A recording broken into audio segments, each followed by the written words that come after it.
Hey everyone, this is Shane Grove, the host of the From the Shadows podcast, and the super producer Jason's with me. Say hey, Jason. Hey, how you doing, everybody? Greetings, everyone.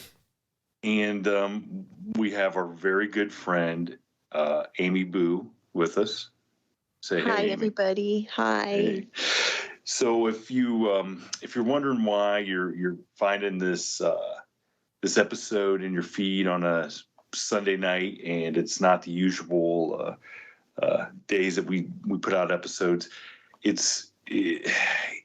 for lack of a better term, we lost a good friend, and we wanted to kind of pay tribute to our friend, and we thought the best way to do it would be to, number one, get the episode that he came on and shared some of his great experiences with us, but then the three of us could share some of our favorite memories about David Hensley. And so for those of you who are longtime listeners of the show, David Hensley was the host of a show called the Paranormal Road. And actually, David was probably one of the first podcasters that we kind of made friends with, Jason, wouldn't you say? I would definitely say that. I mean, we have a lot to thank him for. Yeah, we certainly do. And he was a great dude. Randy, his partner on the show, Paranormal Road, they were just great guys. David had a crazy interesting story, which you guys will hear if you stick around and listen to the episode. And he just was so generous with kind of, even though we were kind of like the new kids on the block and in competition to them, he had me on the show. He had the judge on his show. He came on our show. He shared stuff about podcasting with us. He invited us over to his campground. Yeah. Oh yeah. Well, man, Jason, I was getting to that. Man, you're just jumping ahead. And but he was so gracious with giving me and Jason some like inside tips on podcasting. Okay, which isn't easy. People weren't just handing out information on how to do this, and and to kind of be, go down that road of being somewhat successful. And and to top it off, then which he reluctantly started having some Bigfoot experiences up in their campground in Overland, Ohio. And I do mean, Amy's chuckling because he was very reluctant to admit that there were Bigfoot in the woods outside their campground. And so he invited all of us up there to kind of, do a little investigation. And that's where we got to meet Amy.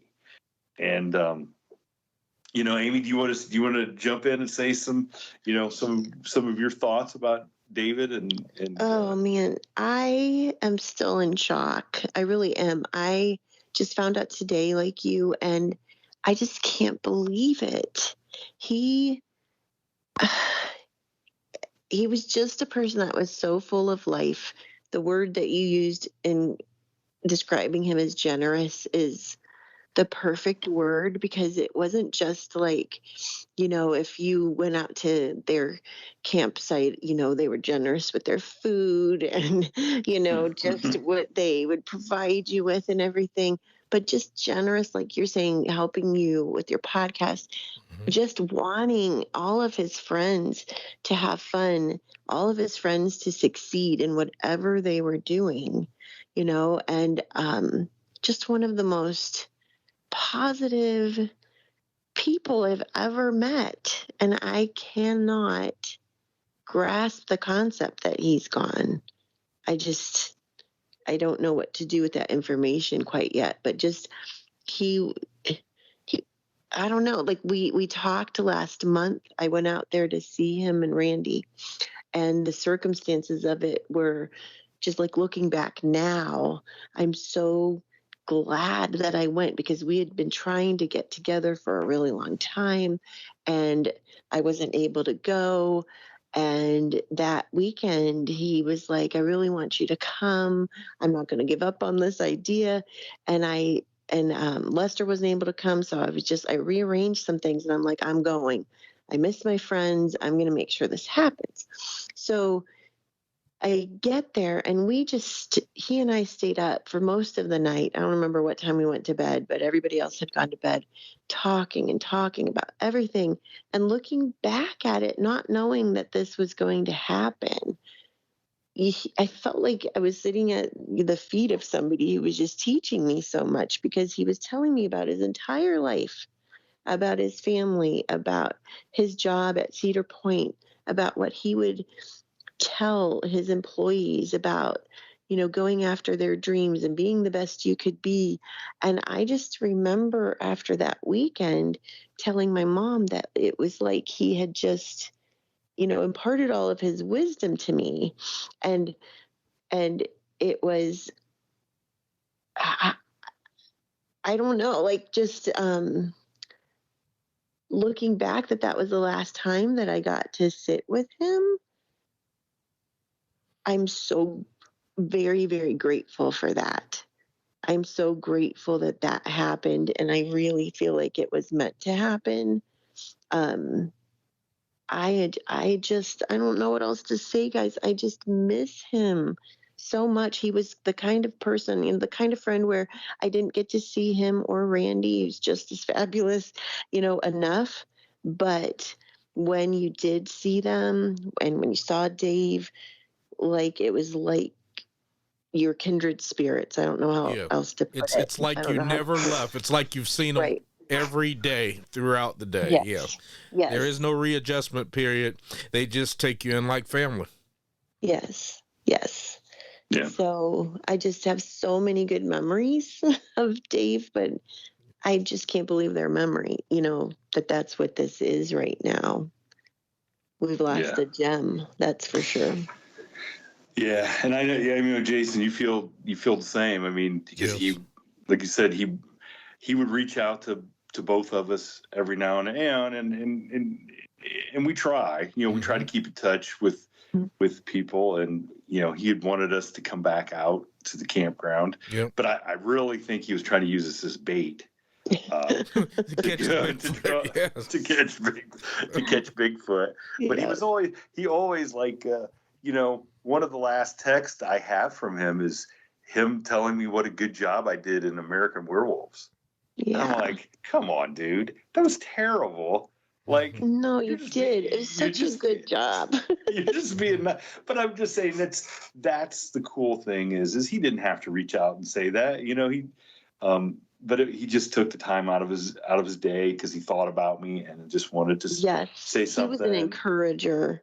Yeah. I remember when he and Randy asked me to do the Boo Report. First I was interviewed by them, and then they had this little Boo Report for me, and they made this music and stuff.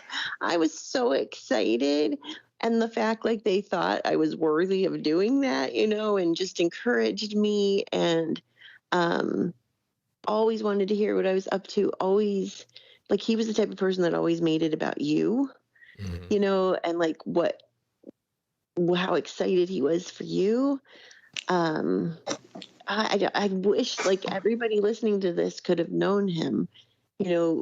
He was just, I don't know, just like a shining example of a human being. Yes, exactly. That is a great depiction. Well, and I do think you said, I think when we do these shows, I think you could, anybody that doesn't know David could go back and listen to, all the episodes of the Paranormal Road, and you would come away feeling like you knew. Yes. Knew him. I hope everybody does. Yeah. Yeah. I mean, and that's why we do. It's why we do this stuff. We get to, talk about some really cool stuff, but people that listen get to know us. We get to interact with some great people. That's very important. Yeah, I mean, I tell you what, I feel so blessed. I feel super blessed to have got to know Dave and Randy. Although I don't know Randy nearly as well, but I mean, I feel blessed but I feel blessed to, like we mentioned, we know Amy because of him. Yep. And Getting together and looking for Bigfoot. That's right. Looking for Bigfoot. Yeah, I mean, we got a really good story out of it too. And but I mean, it's I don't know. I guess you can look at it as life, and that's what's going to happen. And and I know, Jason, we've lost some other guests that we've had on the show that really were special to us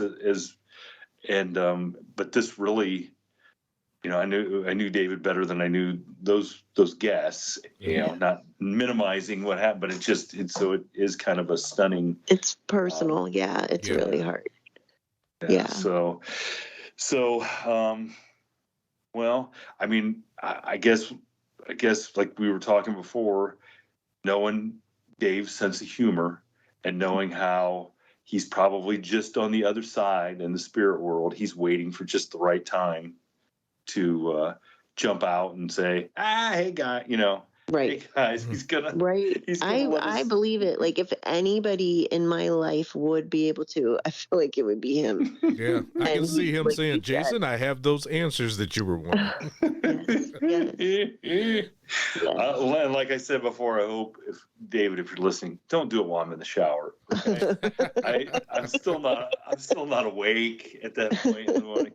So just wait, and don't come to me as a dog on the mail route, because that won't be good. He will if he can. But so I hope everybody enjoys this episode, and Amy, thanks for coming on and sharing. Thank you for allowing me to. Yeah, thank you for coming on and saying some kind words about all of our good friend David. Yep. Yep. Thanks. So, well, everybody, enjoy the episode. Take care. Welcome, everyone, to the From the Shadows podcast. I'm your host, Shane Grove, and this morning I'm joined by the super producer, Jason. Hey, greetings, everyone. We have a really, really cool episode today. We have David Hensley, the host of probably one of the preeminent paranormal podcasts called Paranormal Road. David, how you doing today? I'm doing great. How are you, bud? Just enjoying some sunshine while I practice my social distancing skills. And hence we have phone interviews. Yes, phone interviews. And just so everybody kind of, we got not only David, but we have his daughter Megan. Say hi, Megan. Good morning. The rest of the Partridge family. Okay. We have his son Charles. Hey, everybody. And his son Adam. Howdy, folks. Now our listeners might be wondering, man, what the heck do they got all these people on for? Well, David, I will let you give us a little background about your podcast, and then, let everybody know why you and your children are with us this morning, because I think everybody's going to enjoy this little story that you guys got to tell us. Sure. Well, I think it's important to go back a little bit in time, but when I was a young man in my late teens, early 20s, I really didn't have time for anything paranormal, didn't really believe much in it. I was too busy working on a career path, and I ended up being a corporate executive with Cedar Point, and for many years worked there. But going back to my 20s, I had a very horrific experience, and it stuck with me for many years. It's one of those things that, I was not about to talk about. I couldn't have people, my bosses or anyone else, question my judgment in a position of leadership. And I kind of just buried it in the back of my mind. I convinced myself that it was nothing more than a vivid nightmare. And again, we're talking pre-internet days. It happened, I know the day and time, it happened on April 15th, about 3:30 in the morning in 1983. It's burned in my memory forever. But again, years later, everything's going along, and I get this call from Megan, my oldest child, daughter. She's at Wright State, and she is absolutely hysterical. And once I got her calmed down, she starts telling me something that happened. And literally every hair on my arm stood up, and I was momentarily in shock, which Megan will tell you about her experience at some point. But that was the absolute positive evidence I needed that this was not all a dream. What happened to me happened to my daughter, and subsequently it actually happened to pretty much all of my children. And that experience, I think when you have an experience such as like we did, and many people, you have an option. You can continue to bury your head, pretend it didn't happen, and move on and bury it. Or you can choose to understand, try to get as much knowledge, and study it so it no longer has power or control over you. And that's basically the path I took with my kids. And we all ended up in the paranormal field, doing paranormal research, and ultimately founding or starting Paranormal Road, which is a broad-range subject to cover everything from cryptids to hauntings to UFOs to demonic, angels, near-death experiences. We wanted people to have a forum and a place that they can come to and listen, maybe find out something that may have happened to them, that they weren't dreaming, things are real. Yeah, as a matter of fact, for our listeners, you guys just had the judge on probably, 2 or 3 Correct. episodes ago? And yeah, yep. And I was reminded of that because you said of something very traumatic that happened in your teens and early 20s, which would be, since the judge isn't here, I'm going to make fun of him, his college years, which were very traumatic for him. For him. In more ways than one. Exactly. So, but he's not here to defend himself or corroborate any of that supposed evidence. So this experience, I know the story. Jason does not know the story. I've been priming him. You know, he's kind of like, a caged animal ready to pounce on this story. I've been chomping at the bit for this. Yes, and so let's dive into what, because the fact that you had something happen and then your kids, right. This is fantastic. So, for us that are listening. Yeah. For us that are listening. Yeah, I was going to say for you to listen to maybe, but so for me, it started, like I said, I was working at that time seasonally for Cedar Point in the park, and there was only a handful of people there, and it was kind of one of those cooler days, rainy, and we got out early on that Thursday. I decided, I'm just going to go home instead of staying in the dorms. I didn't feel like being alone and crappy, and there was nobody there from college to party with, so what's the sense of staying there? So I drove home, and usual night, normal, everything's normal, went to bed and said goodnight to my parents, and off to bed I went. Now, at that time, you have to understand, too, this is kind of embarrassing to admit, but there was a time period where I was terrified of thunderstorms. It's something from a childhood, just terrified. It would make me sick to my stomach even if there was a storm alert on TV. It was kind of a joke. You could find Dave hiding in the basement in the corner with his helmet on and his bottled water. And I used to go around propping open all the doors in the house and the windows because it was a belief in the 60s that if you did that, the vacuum wouldn't blow up your house. So, yeah, I was terrified of storms. And What kind of helmet did you have on? Well, actually, it was a toy German helmet that Schultz wore, and like Schultz. I know nothing. I know nothing. Yeah, exactly. Hogan. Exactly. Hogan zeros. But so I go to bed. I wake up probably about 3, maybe a little after in the morning, and I'm hearing a distant thunderstorm. And so I'm a little nervous, not too bad, but I lay there again, kind of like the movie Poltergeist. Kind of weird because like that kid, I was counting down the seconds of the thunder. And it became really intense over about a period of 15 minutes. And at that point, I was, again, nervous. I'm like, Mom should be up to go to work shortly, so I'm going to go out and make a pot of coffee and wait for her. So I sat up in bed, and there was a lightning strike outside my room. Really, like it hit the tree or even the house. It was so loud. And I kind of jumped, and I'm again sitting on the side of my bed, but it startled me, and I kind of jerked. But I looked at the window, and there was a secondary flash of lightning, and through the curtains, there was a silhouette of a man wearing a large, like a fedora-style hat, a brimmed hat. That's all I could tell, but it was lit up like a backdrop. So I and I gasped, and I turn in my bed. I just pivot my body to go get my stepdad and mom. And as I did that, at the foot of my bed was this thing or man.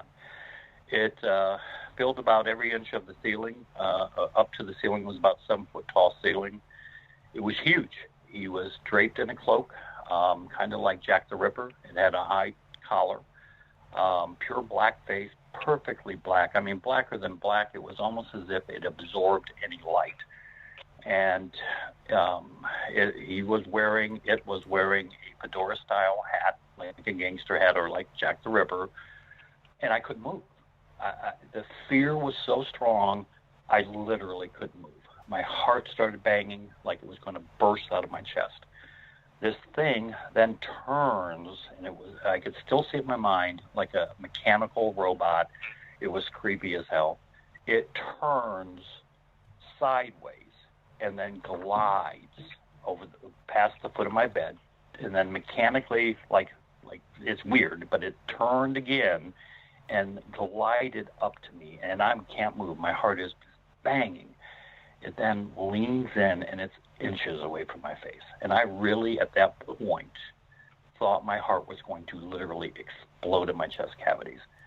It took its hand and put it on my chest, and he pushed me down into the bed and then physically rolled me onto my side away from him. And it leaned into my neck, and I could feel the fabric, its hat, its collar, whatever it was, on my neck and shoulder. And at that point, whether it spoke to me telepathically or whether it spoke to me in words, I don't know. But it was a deep, terrifying voice, and it more or less, and if I can imitate it, I'm not very well, but it was like, "Relax, you shall not be harmed." And that's all I remember. About 45 minutes later, I wake up, and I'm like, and I gasp for air, and I jump up, and I run, and I hit the light in the room, and I'm looking around. Then I go outside into the kitchen. My mom's already up, and I don't say anything. Kind of like the judge didn't say anything to his mom or anything. It's one of those things you're processing, and again, terror. I didn't think she would believe me. I don't know what was going through my mind, but I didn't say anything. And as I find out later, Megan did the same thing to me. She actually had an experience before college, but didn't tell me. But then when my mother said, "Did you hear that lightning strike?" I thought for sure it hit the house. I knew I was not dreaming. Absolutely, positively knew. And that's my story. And if it happens today, I know if I get a return visit, I will die. There's no doubt in my mind, because at my age, there's no way my heart could handle something like that. But that actually became our first episode on Paranormal Road. And all the kids do tell their stories. And it's something because up until the age of the internet, I had no clue that this was real. There was one thing. That was BC years, before children. And then comes the AC years after children. There's a lot of stuff. There's a lot of stuff for all of us that happened before children. Yeah, exactly. Exactly. Nothing against you guys. Nothing against you guys. Megan was just a baby, and we're watching TV. Not Megan, but my ex-wife at the time, Teresa. We're watching TV, and I yell for her to come in because we're watching the Twilight Zone, and they actually have an episode there called The Shadow Man, and I was just floored because in that episode, and they recreate, the entity, it is exactly what I saw and experienced that night. And I, for years later, was convinced that this producer must have had a personal experience because I could not believe the striking identical how they portrayed it. But again, I kept it in the back of my mind as, okay, it was freaky, it was horrible, and I kept telling myself just to move on that it was a lucid dream. I knew it wasn't, but I kind of pushed it in the back of my mind. And that's my story, and it all came to a crashing reality when I got that telephone call from Megan at Wright State that night. So Megan, so you had never, just so before we go on with Megan, so you had never talked about this with the kids at all? Like they didn't have a clue, and you'd never talked with your mom or your stepdad at all? Nope. They didn't know anything? I never told anybody in the family. I don't even, honestly, I only think I told Teresa because of what I saw in that Twilight Zone episode. That's when I had to share with her what happened to me. Now, did you? And as the kids would tell you, their mother, she doesn't repeat stuff. She doesn't like talking about paranormal. She doesn't want to even acknowledge existence. So it certainly is something she's a little bit more open-minded now, let's be fair. Now she is. Now, so your mom did not say anything even after she went in and had to change her sheets? Because I'm assuming you made it. I mean, listen, you can say whatever you want, but however that voice that you just said was, right. I mean, Jason's beard got straight. Like, it just went, I mean, that, okay. So before we go on, how did you even, like, the next time there was a thunderstorm, besides the part that you were always terrified of them, how did that work? Thunderstorms in the day I was fine in the daytime, but at night, every single time there was a storm at night, I literally just wouldn't go to bed. I'd stay up, I'd watch TV, I would pace, I would not go to bed. And even after that, it took months before I could go to sleep without a light on. Oh, I wouldn't blame you. I wouldn't blame you at all. Yeah. Well, the crazy thing is David told me this story about a week and a half ago, the night after we had this huge thunderstorm that rolled through the area and lightning, and I said, thank God I was a day late on this one because I would have been a little bit, I don't know. Yeah, you don't need that in your mind when we had that bad storm. No, that'd have been bad. So Megan, go ahead and let's go. I mean, let's scare everybody else to another level here. Oh, okay. Well, I'll do my best. The first time that I saw the HatMan, I was probably 13, 14, in my early teens. It was in the house that I grew up in. And it doesn't stand out as much in my memory, I don't think, because that particular time I managed to convince myself it was just a really bad dream. And, just to reiterate what my dad said, we never would have talked about this at all because the sound of the X-Files theme song would have had me diving into the bed. That's how scared of, everything I was. So it wasn't until I got to college and I was in my dorm room. It was my freshman year. And I remember it was where my roommate, her boyfriend lived on the floor above us. Every floor was an alternating gender floor. So she would sleep with her boyfriend sometimes upstairs, and I would get the dorm room to myself. And it was one of those nights that I woke up, kind of jumped awake. I wasn't really sure what woke me up, but I could tell something just didn't quite feel right. I kind of liken it to when you're waiting for a sound to happen, it's not happening, and then you start panicking because you're not hearing the sound that you should be hearing. And I rolled over and realized that in the corner of the room, it was so much darker than the rest of the room. And this is, mind you, a 10 by 12-foot room. It's not that big. Maybe even a little smaller than that. So I should be able to see pretty much the entire environment, but it was so dark.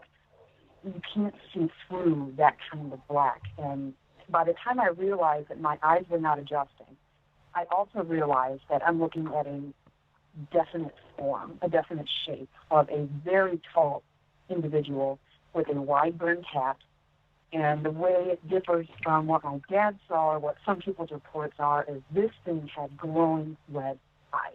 And I mean, very distinct. You couldn't see anything else in the face. You could see the wide-brimmed hat, you could see a long trench coat or cloak, and you could see these bright red eyes.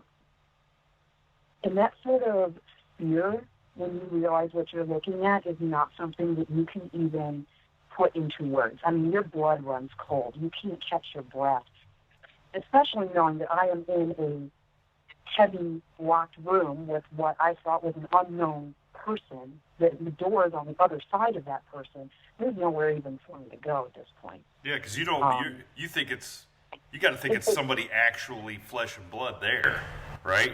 I mean, you're not expecting. Right. That's your first reaction. It's, oh my God, my room's been invaded, or I'm about to become on the next episode of Cold Case Files. Like that's the thing that's running through your head. Oh boy. Until you realize that people don't have glowing eyes, and people aren't that tall. Or there's no way that this is a normal person. And once you realize that you're looking at something that's not a flesh and blood person, you don't know how to fight it. You don't know how to ward it off. You don't even know what to do to make yourself less of an object to them. So I just kind of sat there and stared at it and tried to tell myself, I'm sleeping, right? I'm sleeping? No, I'm not sleeping. I'm not sleeping. And that's when I started realizing and remembering the first time I saw him in the house I grew up in, that this thing is real and it's back. And I remember thinking, it's back. It's back. What do? It's back. The only thing I could think of to do, and it took every ounce of strength I had just to move. I don't know if it's got some sort of a paralyzing effect or if that's total fear. But it is so hard to physically move of your own volition when you're looking at this thing. And I remember forcing myself to roll over and face the wall, and I squeezed my eyes shut, and I just started saying prayers. Like, I remember saying the Lord's Prayer, I remember trying to say the Hail Mary, and that's all I could do. And after a few minutes, the panic started to subside. I realized it was a little easier to move, it was a little easier to breathe, and for a while I just lay there, and I said a few more prayers for good measure. I managed to sit up and roll over and look, and the thing was gone. But it was so terrifying. It never moved toward me like my dad said it did to him. It never advanced toward me. It never made any motion to take the encounter to another level. It was just sitting there watching. But I knew it saw me. And the next morning I called my dad. I think I was still stuttering enough at that point. Because, you just don't go back to sleep after something like that. No, you don't. And I could tell when I started talking to him that he went, you really don't. I could tell when I started telling my dad this story, he was kind of taken aback. He also started. 1 second, Megan. Megan, 1 second, just to clarify. Mm-hmm. Just to clarify, it wasn't the next morning. You actually called me that evening because I remember running and grabbing my keys. We did talk about the next morning, but you called me that evening. You ran downstairs to the lobby, and I remember thinking, oh my God, you were physically assaulted because you couldn't tell me. It took you forever to get it out what happened. And you were in hysterics. We did talk the next morning, but you did initially call me right after that. Well, that actually just illustrates how your body doesn't work, because I don't remember talking to you that night at all. I don't remember going down to the lobby. I remember talking to you about it the next day and still being shaky, but I thought, for sure that I didn't talk to you the next day. I remember being, scared, too scared to sleep.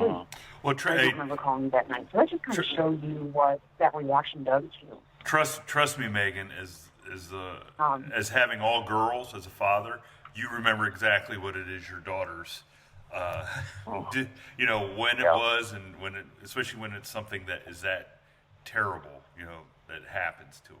You that stuff is burned in your memory. Oh, I'm sure. I believe it. I had a daughter too. She's only 8 months old at this point, but I'm sure I'll get to that point at some point. I remember I saw it once more when I lived in Virginia Beach, which was about 5 years after the college encounter. I just got married. I was living in Virginia Beach with my new husband, who was in the military, and I remember seeing it in the corner of my bedroom there. He will still tell you about the time that I woke him up yelling at him, who's in the corner, who's that man in the corner, and he couldn't see it. He had no idea what I was talking about.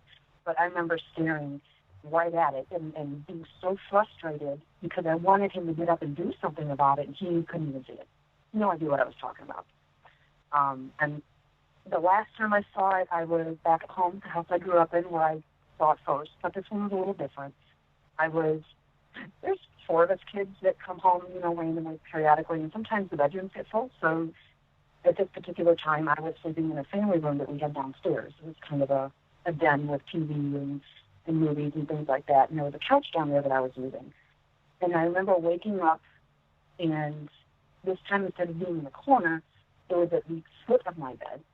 And it was so tall that it had to kind of bend its head down a little bit to fit underneath the ceiling. But instead of a wide-brimmed hat, this time it had a hooded cloak, like a pointed hooded cloak on. The eyes were not red, they were yellow. And this thing was doing this weird side-to-side sort of snake-like motion, like it was just weaving in place.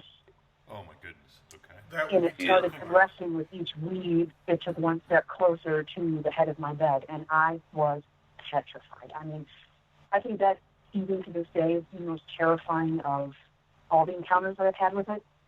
I don't know if it's something different. I don't know if it just changes hats on a certain day or what, but I wasn't having it. My sister's bedroom door was actually right behind my head, more or less. She had a downstairs suite bedroom. And I managed to reach behind me and bang on the door. She opened it up and said, "Megan, are you okay? Something feels really weird." And the minute she opened the door, this thing was gone. She goes, "It's just weird. Before you started banging," she goes, "I just woke up and I didn't feel like something was right. I knew something was here, but I couldn't tell where."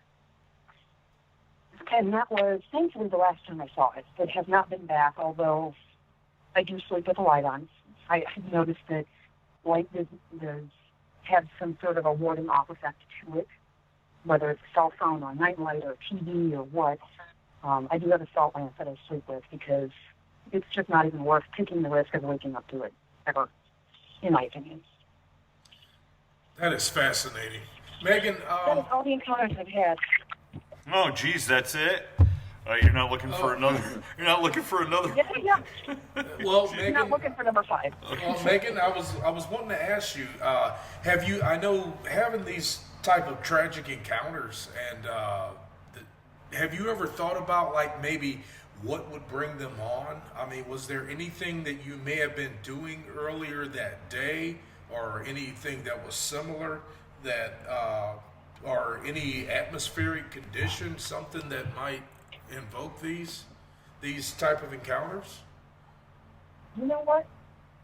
In my experience, yes. I can't speak for everybody, but I noticed, actually during the phone call with my dad once, we were talking about these things, and he said something that made me realize that every time I saw this thing, I was really in an emotionally bad place regarding a relationship in my life. The first time I saw it, I had just ended a relationship with my first boyfriend, which, at 14, 15 years old is life-ending for a teen girl. The second time I saw it, I was in Dayton. I was having a bad dating experience there. When I moved to Virginia with my new husband, I was going through a lot of separation anxiety from my family, and I was really kind of feeling guilty about moving, and it caused a lot of strain between him and I at that time. And then when I was home visiting, he and I had just gotten into a major argument about me coming to visit. So I do feel like being in a very raw emotional state or having some sort of big emotional upheaval was a trigger for me, but I don't know if that's true for everybody. Well, as a father, I think the underlying issue is it's all about guys. So when we tell you to stay away from guys, until, and I'm sure your husband's a wonderful man, but there's the reason. Dads know this stuff, but and Megan, I don't know how comfortable you feel answering this question, but your dad and I kind of discussed this. Do you have concerns then, because you guys have all had an experience with this? Do you have any concerns about your own child? I didn't until just last week. I have a almost 4-year-old son and an 8-month-old daughter, and my son is very, he's very imaginative, but he's also very honest, depending on what you're talking about. And you can tell the difference in his speech if he's trying to make up a story to tell you something cool, or if he's asking questions because he doesn't understand something. And he came downstairs, his bedroom's upstairs, and he has one of those little, like TP canvas tents that's really popular with toddlers. And he had one of those in the corner of his room. And he came downstairs the other day when I was watching TV, and he had this dumbfounded look on his face. He goes, "Mom?" And I said, "What's up, boy?" And he says, "You know, when I woke up today, I woke up and I looked, and he goes, there's someone in my tent watching me." And I said, "What do you mean there's someone in your tent watching me?" He goes, "There's someone in my tent watching me." And I said, "Could you see what they look like?" He goes, "Well, I could see their eyes, but just their eyes." And I said, "Okay, did you try and talk to it?" He goes, "Yeah, I tried to say hi, but then they just disappeared." And I said, "Did it scare you?" And he thought for a minute. He looked very confused and goes, "I don't know, I guess so." So the good news is he's not traumatized, but it was it was just a very odd thing for him to say, because, you know, he has, you know, sometimes come up with really weird stories to tell me, but they're always a clear work of fiction. There's never anything about them that makes you think maybe he based it in reality, and he did not look like he was looking for details to add into this as a story maker. He was telling you what he saw. Did he? So, I mean, I guess now I'm a little concerned, but... Well, did that thing did he mention if that had red eyes? Now maybe I'm a little bit... He didn't tell me what color they were. It's not that he doesn't know his colors, but I don't know if he maybe just didn't pay attention, or if, for whatever reason, he wouldn't tell me what color they were. He just said that's all he could see. So I'm not real sure about that. Wow. Yeah, that's fascinating. Well, it's fascinating to you, Jason. Yeah, it does not sound like it's fake. To the victims there. Yeah, absolutely. But you know, I'm enthralled by this stuff. I have a question. We can send them your way next time we see them. No, that's okay. Hey, listen, I think it's even better. Let's do a little field research. Have Jason come and spend the night in the tent in the corner. That to me, it was probably. Oh, there's an idea. Yeah. I'm bringing Jerry with me. He'll tackle it. Jesus. But yes, it's amazing. It's like this thing. Do you realize with the different encounters that you've had, Megan, do you think it's the same individual being, or do you think it's a different one? Because you mentioned how you notice like the shape of the hat is different on one encounter versus another.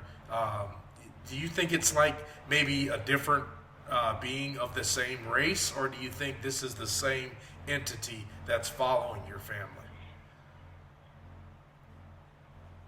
In my experience, my gut instinct is that it's different entities of the same species or the same race, or however you want to classify it. I think that there are different ones of them, and they may have different intentions, which is why perhaps that experience, it tried to be comforting in a terrifying way, but it spoke words of comfort, versus every time I've seen it, it's felt nothing but threatening.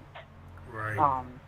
The different shapes, the different color eyes, to me that just lends credit to the theory that there are a race of interdimensionally traveling things that may have different intentions based on which one of them visits you.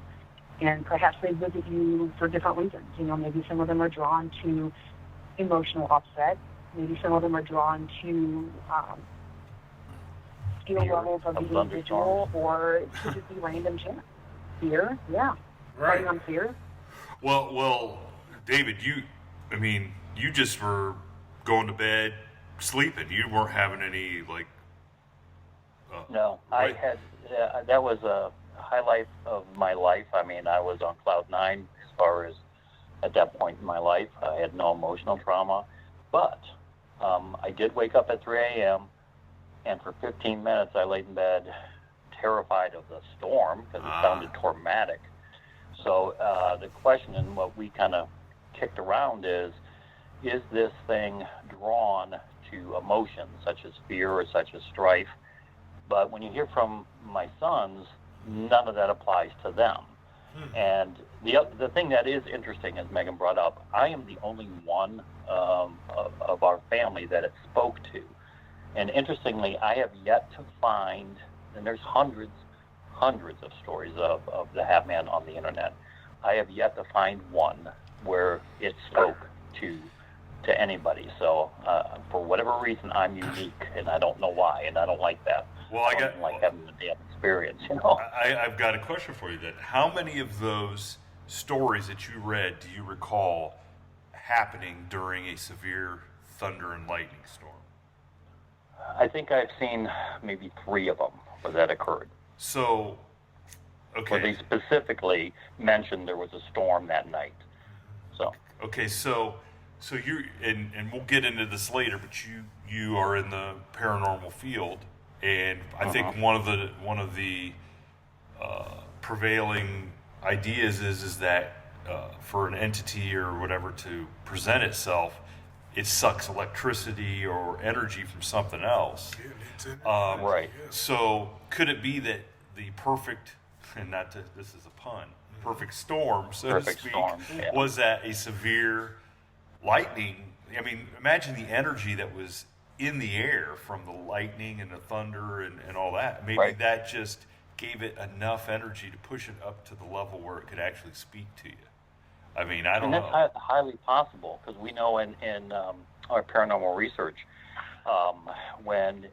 and just documenting our clients' experience as far as apparitions and things in the hauntings of their home, things tend to peak in the wintertime when it's like 5 below out and extremely dry. And the thought and theory behind that is, you know how you go to touch a door handle and you get shocked. Static, yes. So static friction can actually, increase a haunting activity. So you may be on to something, and there may be something there that is related to conditions, atmospheric. I can't. Atmospheric. Thank you. Yes, that are there that create the ability for this thing to manifest it, and maybe part of that also is the emotional state. It's hard to say because we just don't know enough about it. Like the perfect recipe of static and whatever atmospheric conditions, then your fear of when it's dry, you got an excess amount of negative electrons that are trying to ground themselves. Therefore, when you touch the doorknob or whatever, you get shocked because they're trying to ground themselves. And so, that's an excess of energy, and having a storm there, I've heard that there is residual energy in the area of a lightning strike. Anyway, right. And we do know, in the case of Joplin, we do know that after a F5 or a tornado, towns that have been hit hard by tornadoes, paranormal reports increase dramatically for years after that tornado strikes. Yes. So again, is that an energy release buildup that causes this? It's one of those things we just don't know. But when you have enough patterns, you can come up with some reasonable theories as to why it happens. Right, and the emotional output would be much greater in an area after any type of tragedy, like a storm or a hurricane or something. Yeah, I think that holds some credence. I really do. Yep. So Charles, are you going to go next? Yeah. Wait, listen, if you're busy doing something and aren't prepared, no.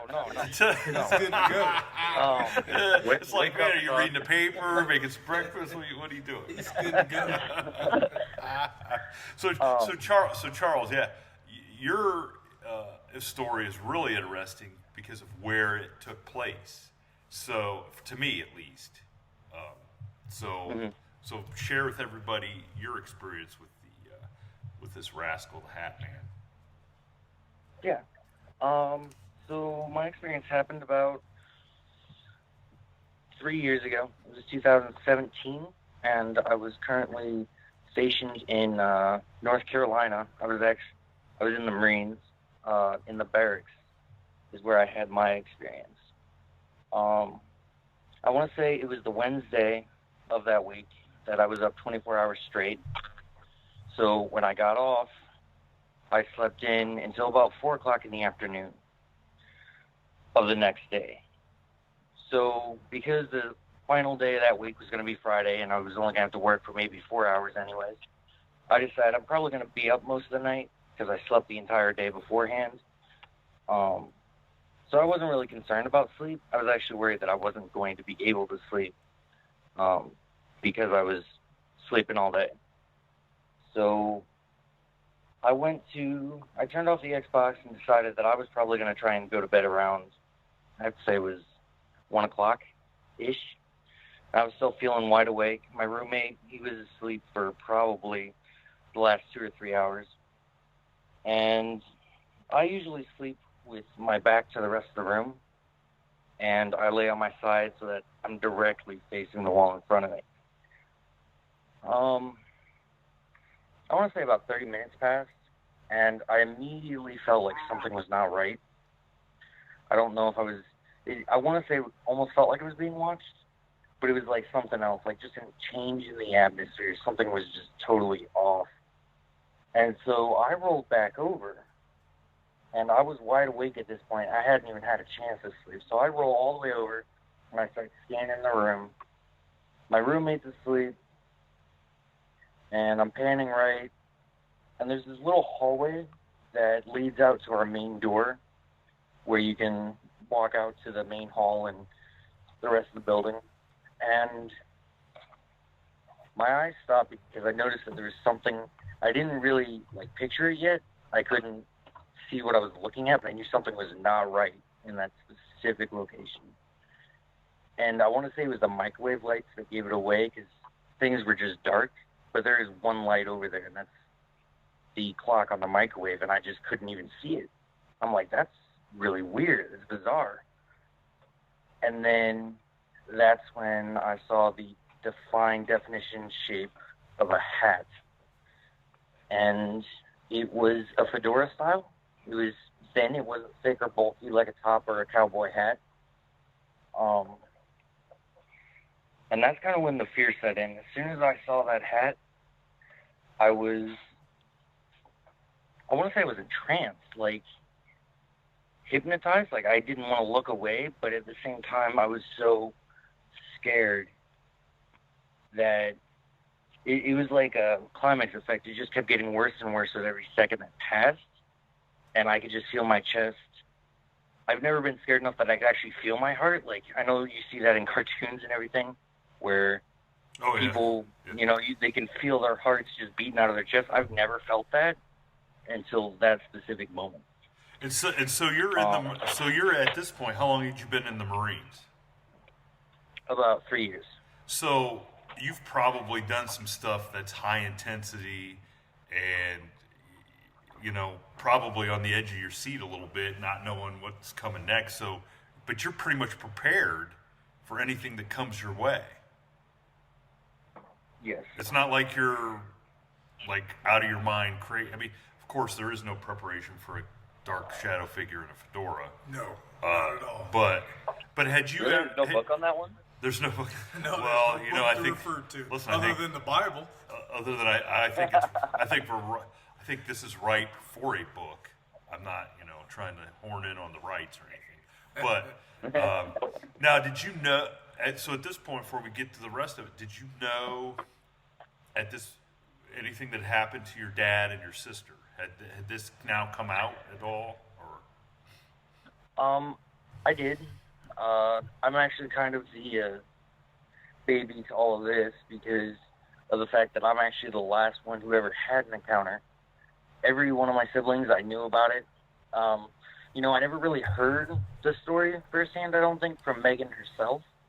I never heard Adam tell me his story until they did my dad's show. But I had heard my dad's story, and I knew that they have seen it. With me personally, I've never seen it before. I didn't think it was going to happen. I just thought, okay, it skipped me. I'm good. Everyone else saw it, and that's okay. So you weren't hopeful. You weren't like, man, I hope this happens. No. Okay.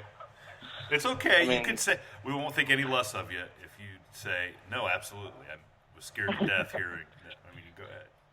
No, but if I may add something, he's crazy enough to actually want to have a dogman experience. Yeah, I don't, after hearing. this is true. Well, I suppose I mean, I feel like something physical I'd be okay with, but something that's there, but I can't really tell if it's human or not. I don't know. That's where I draw the line. Yeah, I don't, totally off the topic a little bit, that the whole dogman thing, the more I hear about that, the more I think that skirts both, that has a foot in the real world and a foot in the supernatural world, and I'm not sure that any training that you did with the Marines is going to help you out on that one, because I agree with that. I don't know. That just seems like it seems like a whole different realm right there. The best of both worlds, so to speak, when it comes to a supernatural entity. Holy smokes! And all I can say is thank God it chased the judge back then, because now he would probably just sit down and say, "Okay, do it." Yeah, the judge wouldn't. I don't think he's running anywhere now. So Charles, so you've realized there's somebody in the room with you, and it's not just your bunkmate there. So what happens then? So as I'm progressively getting more and more scared, I actually remember I didn't really glance at him, but obviously I just saw him, so I knew he was still in the room with me. And I knew he wasn't awake yet because he would have said something. I'm actually sitting over here trying to scream his name. I am trying to get my vocal cords to work, and they're just not working. I can't get any sound out at all. So now I'm thinking, well, I'm screwed, because I am to the point where I am so terrified that I can't even say his name above a whisper. So I kind of lucked out, because I actually had my phone laying on the bed in front of my face, and it was plugged in and with my alarm ready to go for the morning. And I don't know if it was an alert or if it was a text, but my phone goes off. And because it was so bright in a dark room that I had been staring in for probably about 15 minutes, it blinded me. So it was more of a natural reflex that as soon as that phone came on, I shut my own eyes. And that's when I came to the point where, like, okay, I'm just not going to open my eyes again. Because I've already got them shut. Why would I want to look? So I was kind of sitting there for maybe 10 minutes-ish. And even though I could still feel that it was there, I didn't feel like it left. I could still feel a heavy presence in the room with me. And I was trying to pray. I was saying prayers that I've been saying since I was a kid. And I couldn't even remember more than 5 words into them. But the funny thing is that even though my eyes were closed, there was a second part of me, I don't know if it was a voice or like an inner thought, but something was telling me to open my eyes back up and to take another peek at this thing. That's also the really voice. Weird. That's also the voice that tells you to go ahead and have another drink. Go ahead and spend that money, place that bet, or what? I mean, don't listen to that voice. Okay. Okay. Yeah. No, it's bizarre. Like, I really wanted to stop looking at that point, but it was just something else that was compelling me. Like, I actually had to fight myself at one point not to open my eyes, and I don't know why that is. If it was my own curiosity or if it was this thing influencing me, I have no idea. But it just felt like I was having an internal battle. Wow. So eventually this thing faded. Like, that feeling you get, and it feels like someone has left the room, or, everything's just more clear air. That's the kind of feeling I got. And then after a little bit, and I could finally move my toes, I could move the parts of my body that were paralyzed. I was like, okay, this is good. I reached over, and I even still covered my eyes, so there was no chance that I could see into that corner of the room. And I looked just at my phone so that I could turn the flashlight on and wake up the rest of the room with my light. So I was hesitant, but I finally walked over to the bathroom on the other side of the room. I turned the bathroom light on, went to my kitchen, turned the over-the-head sink kitchen light on, went back to my bed, and I can't remember if it was that night or the next morning that I texted my dad. But I sat on the bed Indian style and pretty much stared down that hallway for the rest of the night. My buddy had to get up earlier than me, so he got up at 5, and he was giving me looks, and he was like, "What are you doing?" I was like, "Nothing. I'm just chilling." Now, did you tell him at all? Does he know that this happened, or? I told him about a year and a half later. I didn't even tell him off the get-go because I knew his reaction. I knew he was going to roll his eyes at me. He was going to laugh at me, which after I did tell him, he did just that. But I didn't really want to be, I didn't want to sound guy. crazy. Yeah, you don't want to be that guy. Well, but, I mean, when he rolls when he rolls his eyes, you follow up with, "Okay, then I won't bother to tell you what's under your bed then." I mean, it's easy for somebody to roll their eyes when, I would personally rather know. Like, okay, thanks for cluing me in on the possibility of something being there. I mean, whether I thought you were crazy or not. Yeah. He just gives me that impression that he's one of those, and he's a really good buddy of mine, but he's just one of those people where if there's no proof that it actually happened or it exists, then he won't believe it. He's one of those guys. Right. Yeah. So he doesn't really have an open mind for any other possibilities. But the funny thing is that people that have really closed off minds, that when they do finally see the light, it's kind of a blinding light. It's to the point where, oh crap, I guess I should have believed a little bit more or paid a little more attention to stuff that I didn't necessarily know a lot about, because it seems like fate has a way, or whoever has a way of really showing you what's out there. Mm-hmm. Absolutely. So go ahead. So you tell your dad, what's he have to say? Welcome to the club?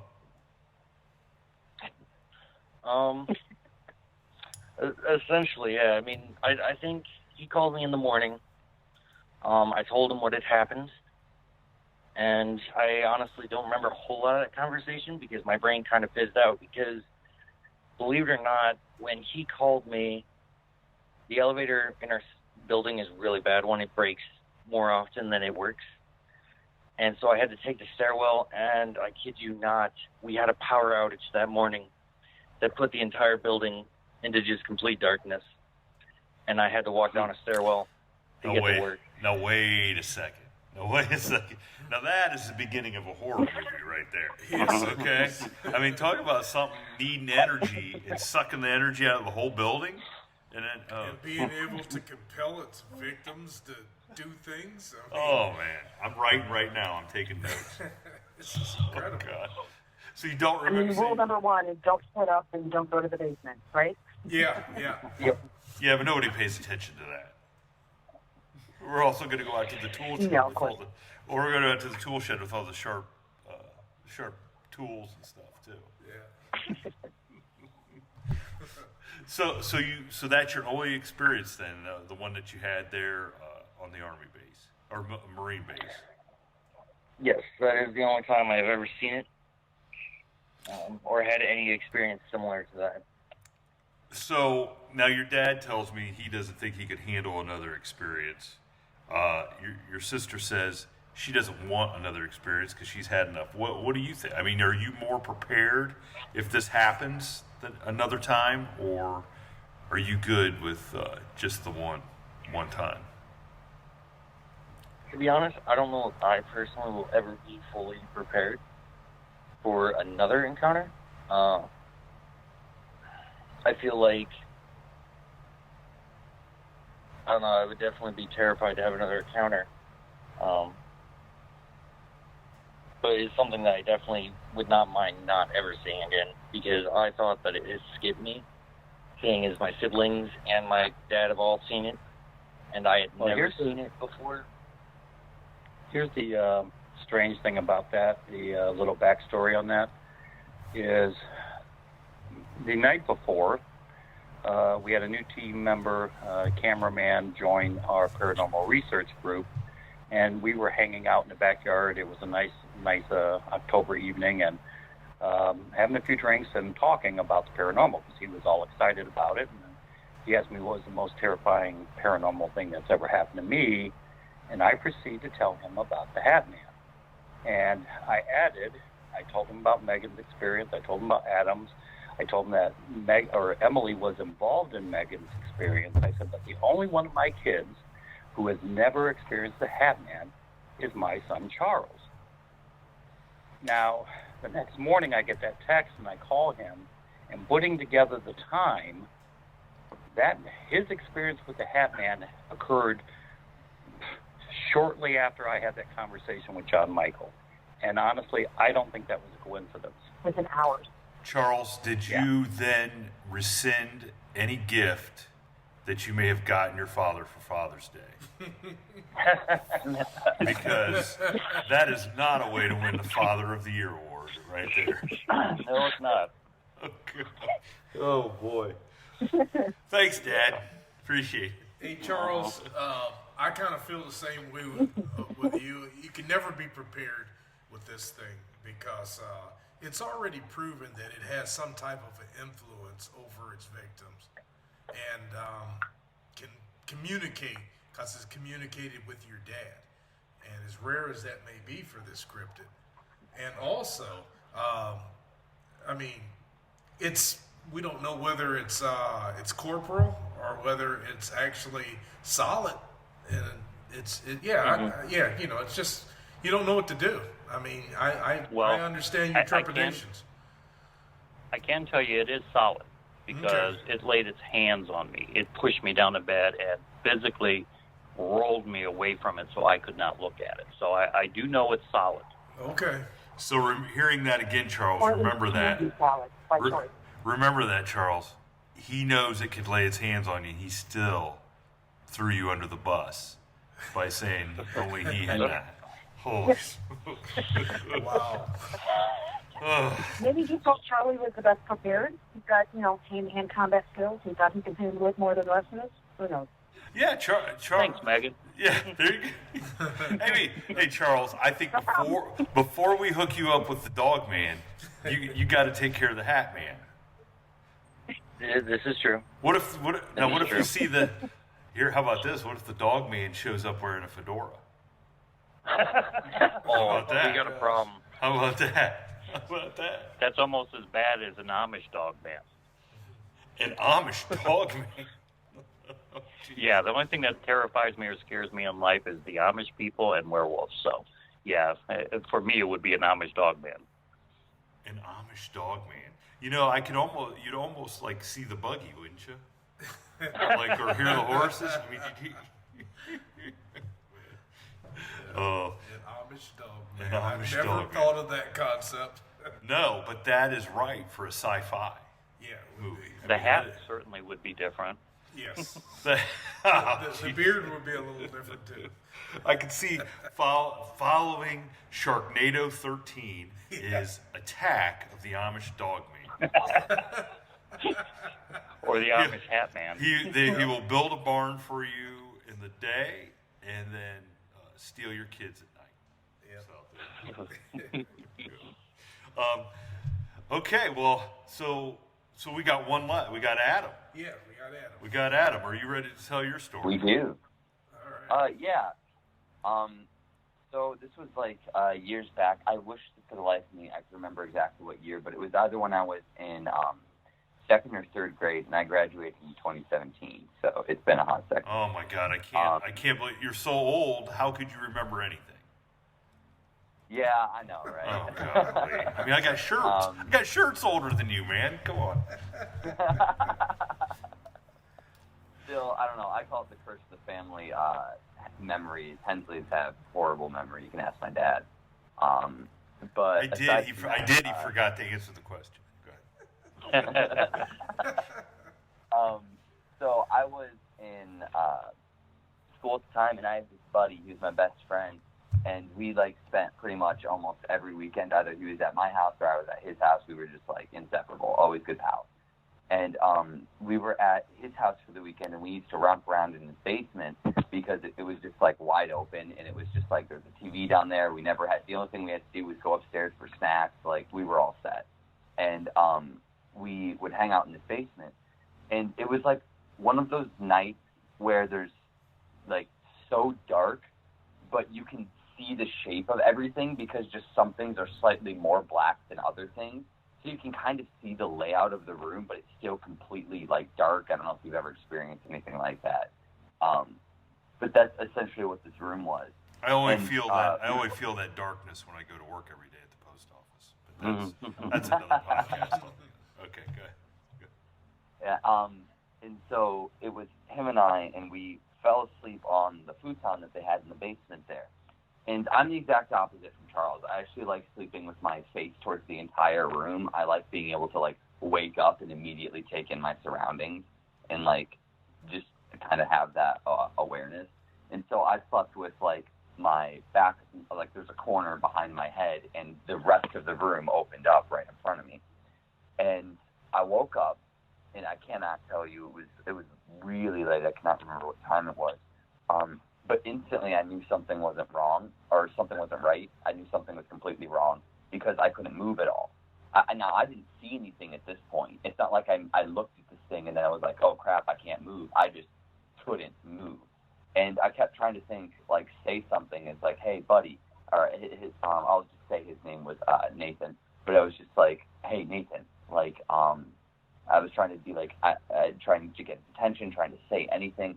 And the longer that I sat there, like immobilized, the more fear I felt, and it was like an otherworldly terror. I can't explain to you. It felt primal, like something was doing this to me. And I look over, and we have the entire stretch of the room, and then on the right side corner is the doorway. And standing in this doorway is this figure, and it's extremely tall. It filled out to the ceilings, and it was a pretty deep basement. And it had a hat on. Now, mine didn't have like any eyes or any cloak or anything like that, but it distinctly had a hat, and it was tall, and it was thin, and it was so dark that the only reason I could make out this thing's shape is because it was darker than the rest of the room, which I was in a basement.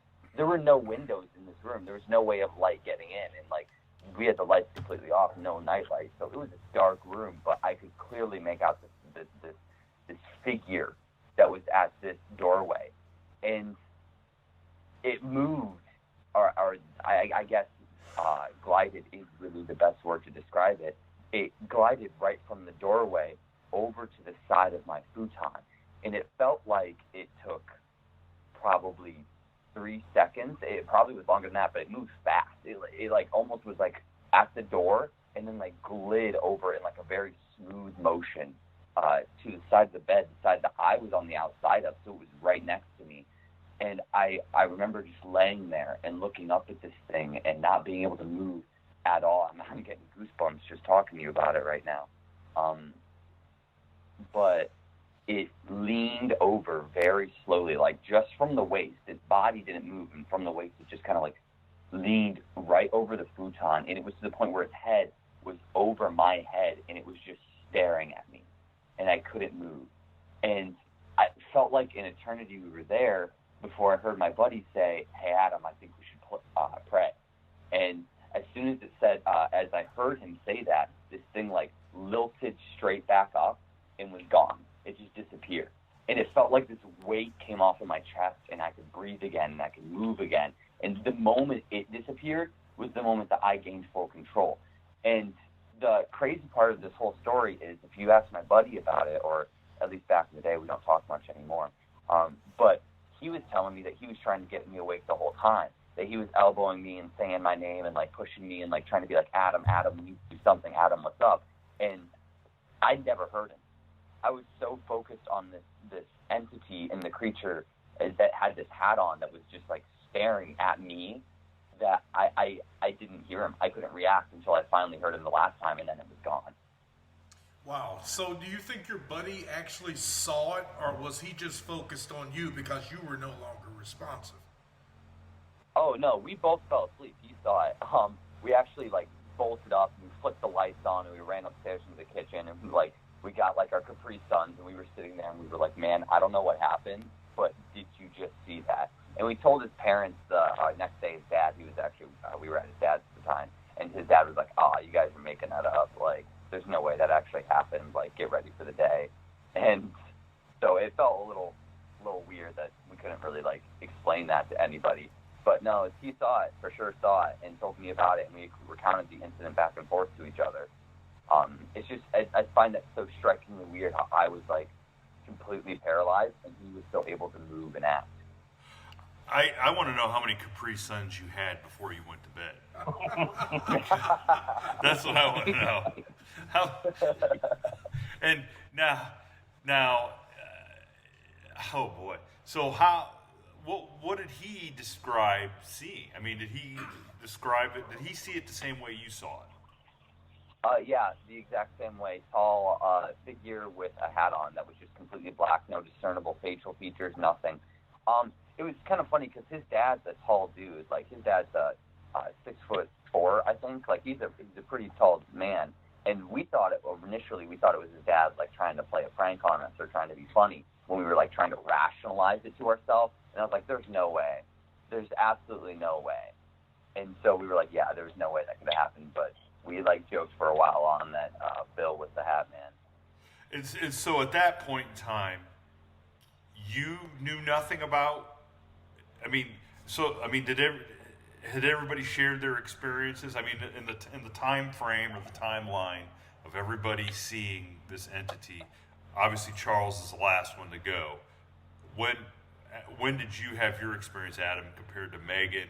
And had you already heard about this? Or you said you were pretty young, so they may not even have clued you in on what was going on.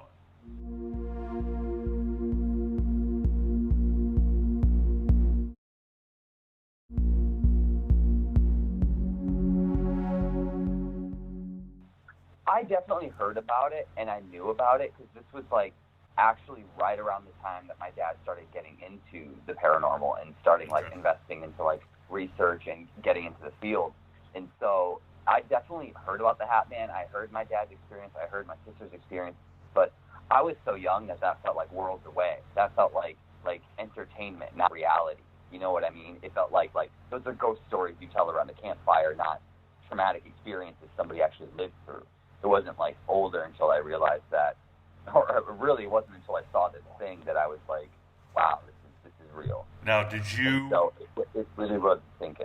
Did you ever then dress up as the HatMan for Halloween? Oh, absolutely not. I have no interest in bringing that energy into my life. That would have been... You might not have scared anybody else, but by God, you'd have got a real reaction at home, wouldn't you? Like, that would have been, holy smokes. Yeah, it was quite an experience. So David, let me ask you. You guys have obviously lived. I mean, you've lived with this for a long time. You've done a lot of research on it. Why the hat? Why does this thing wear a hat? Nobody knows. Honestly, nobody knows. A lot of paranormal researchers, they'll describe the HatMan, but they call them the shadow people. I'm one of quite a few researchers who believe that there are distinct difference. Shadow people you tend to see like in hospitals or whatever. Those could be some form of human spirits, ghosts. They're fleeting. They don't stay in the peripheral vision, and they stay in the peripheral vision. They're fleeting. They don't cause fear. The HatMan, as I refer to it, is completely different. It is, the leading theory is that it's some type of interdimensional being. Now, those that have had multiple experiences with this, there's a lot of people out on the web that's had a lot more than even Megan. all of those multiple accounts, people have tried crosses, holy water. Religious artifacts do not seem to have an effect on this entity. Therefore, a lot of people regard it as a interdimensional being. It is interesting, though, that when Adam prayed, and his friend Nathan said, "Adam, will you pray with me?" that it did leave at that point. However, again, many people say that nothing religious has any effect on it, therefore people don't think it's demonic. The one and only thing that seems to be a common thread that is a deterrent for this thing, well, there's two things. Although some people have claimed that it is visit them in broad daylight and even when there's light, but many people that started using a light on that had multiple visits, leave the light on at night, no longer have any encounters. But it seems the most effective way to get rid of this entity from multiple visits is to lose your temper and yell at it. Like Megan did. Which is, and it's easier said than done. But it seems to be when you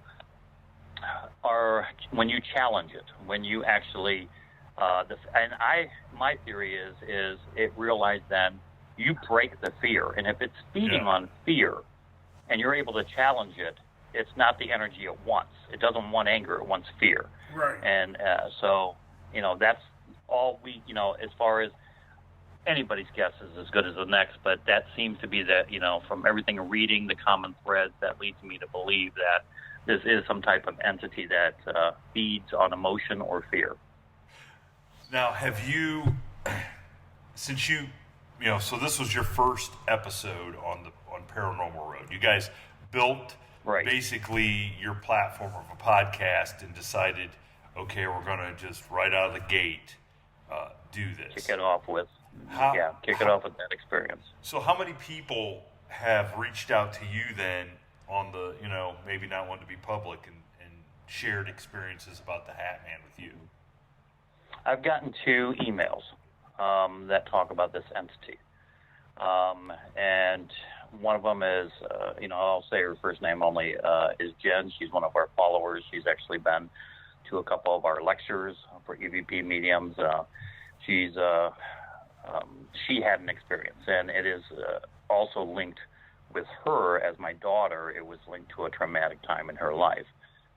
So while we've only gotten 2, I will tell you this, that there was one time when we were doing a lecture in Huron, and when one of our PowerPoint presentations, we talk about the different types of entity. Basically, initially, there are only 2 types of entities.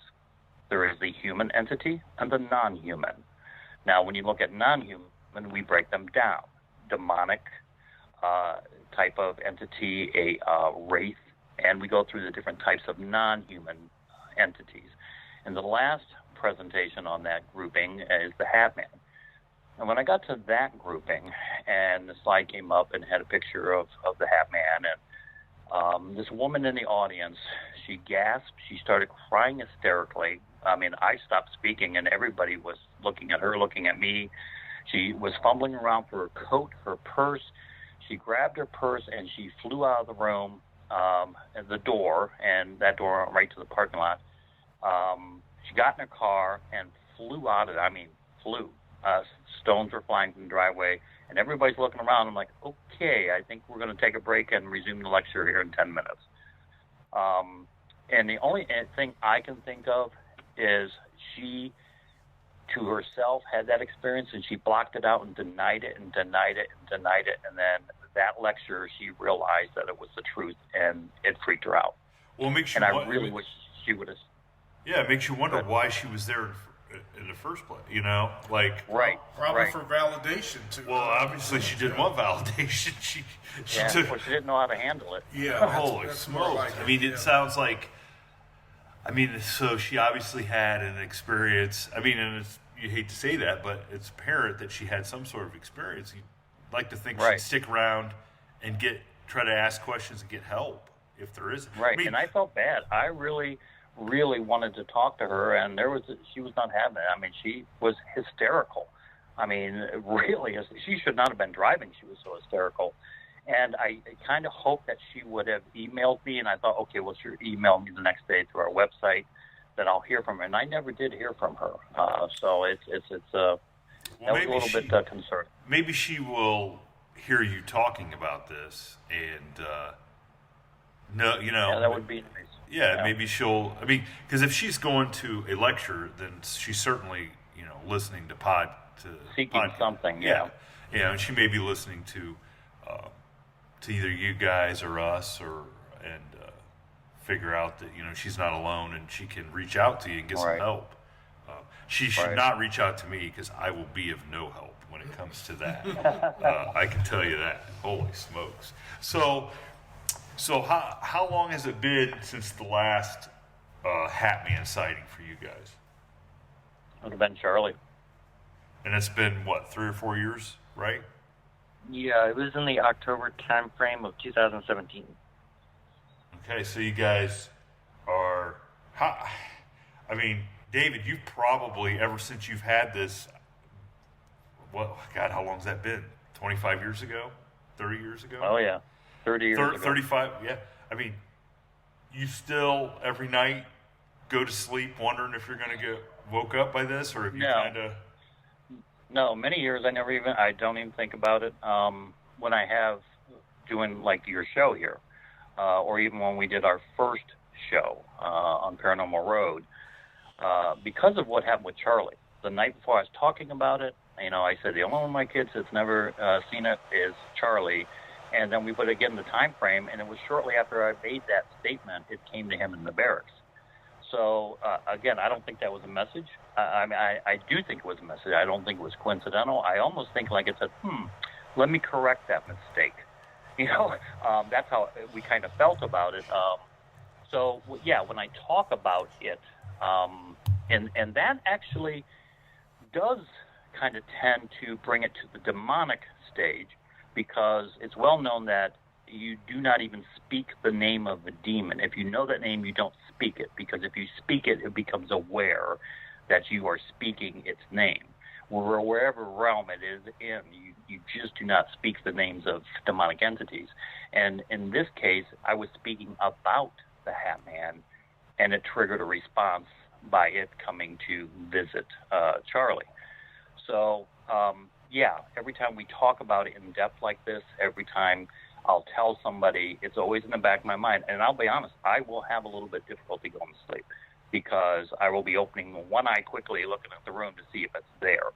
It takes me a little bit to go to sleep after having these discussions, because of with Charles and that particular incident, it leads me to believe it's aware of our existence. It's aware of everything we do, and that honestly scares the hell out of me. Well, in this regard, at least if you're listening, HatMan, we all hold you in high regard, and none of us want you to come visit us tonight. except for Jason. He's always open to new experiences. So you're talking about the demon stuff. I guess that leads us into another kind of aspect of what it is you guys do in conjunction with the podcast. You want to tell our listeners about that? Sure. Well, again, at the time I was a director at Cedar Point, so I didn't really talk or share about these things with only a few trusted people, because I couldn't have people question my sanity. But years later, I get my own restaurant. I have my own business, and then an employee that I hired to manage the restaurant, Randy, who's now on the Paranormal Road, he has a paranormal experience in his home. And at that point, I'm like, wait a minute, I own my own business. Not to mention that I'm old as dirt now, and I don't care what people think about me. So, it's like, cool, let's explore this. So I think getting my first EVP, and I think it was Megan, you and Emily, I called first and said, oh my God, your dad just got his first EVP, and I was so excited. But at Randy's house, I did get my first EVP. It was amazing to actually hear a voice I know darn well wasn't there during the doing the recording. And it kind of snowballed from there. and we eventually formed EVP Mediums, where we would get into paranormal investigations. Now, mind you, the only model we have is what you see on TV. So we kind of did that, but very, very quickly we broke and started doing our own thing, different than what other people you see on TV.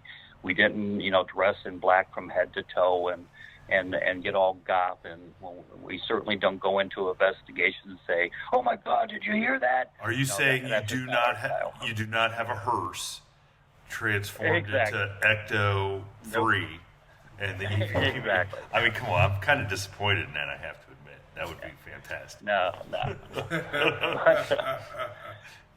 But we started out as EVP Mediums because in the beginning that's pretty much all I knew. Then we discovered ITC communication and was literally blown away when we started getting full sentences and in some cases paragraphs and intelligent response to us. So over the years we evolved, and that's where we have our EVP Mediums on YouTube. We have about 80 documented videos now. And it is really quite remarkable. And getting my kids involved in the early stages is Adam, and you'll probably remember what I told him about fear. What have I always preached at him about fear? The only fear is the absence of knowledge. Once you know what something is, and once you understand it, you can prepare for it. Exactly, and that's what I've always said. Fear correct. Fear is nothing more than the absence of knowledge. So I wanted them involved. And once Megan had that experience, I then started telling my kids. And then I started sharing my experience because I'm like, I don't want them to be unprepared. I want them to know about these things. They do exist. And literally that's kind of how Paranormal Road eventually began.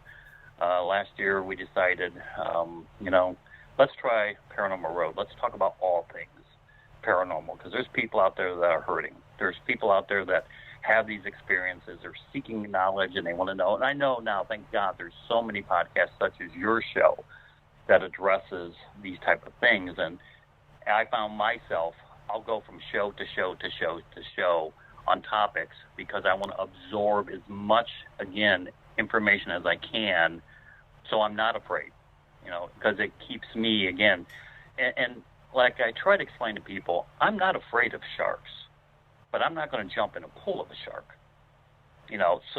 There is a difference. I'm not going to go out there looking for me. I'm not going to go out there looking for the dog man.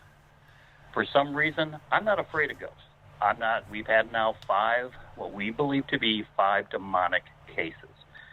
I'm not really even afraid of them. I respect them highly as far as their power, and I am concerned about retributions against me through my family. That does concern me.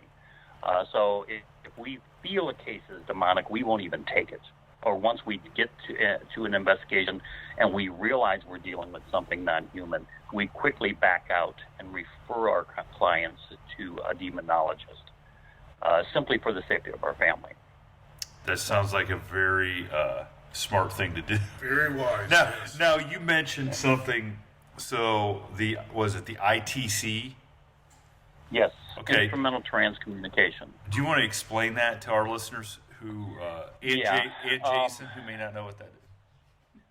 Yeah, EVP. Let me start with EVP. EVP is electronic voice phenomena. It's commonly referred to strictly as simply any type of audio recording. We get incredible EVPs that are often picked up through our audio mic on our video camera. But you can pick anything that records sound, you can get an EVP. Basically, you ask a question, or you don't even have to do that. It's what you call interactive and inactive or passive recording. A passive recording is if, let's say, you're walking around with your digital recorder, but you're talking to your friend about something, but you're holding that digital recorder. You're not even trying to communicate with the spirit, but when you play it back, you will get they talk to you, but you weren't even talking to them. That would be a passive recording. Interactive, of course, is when you're asking direct questions. So that's EVP.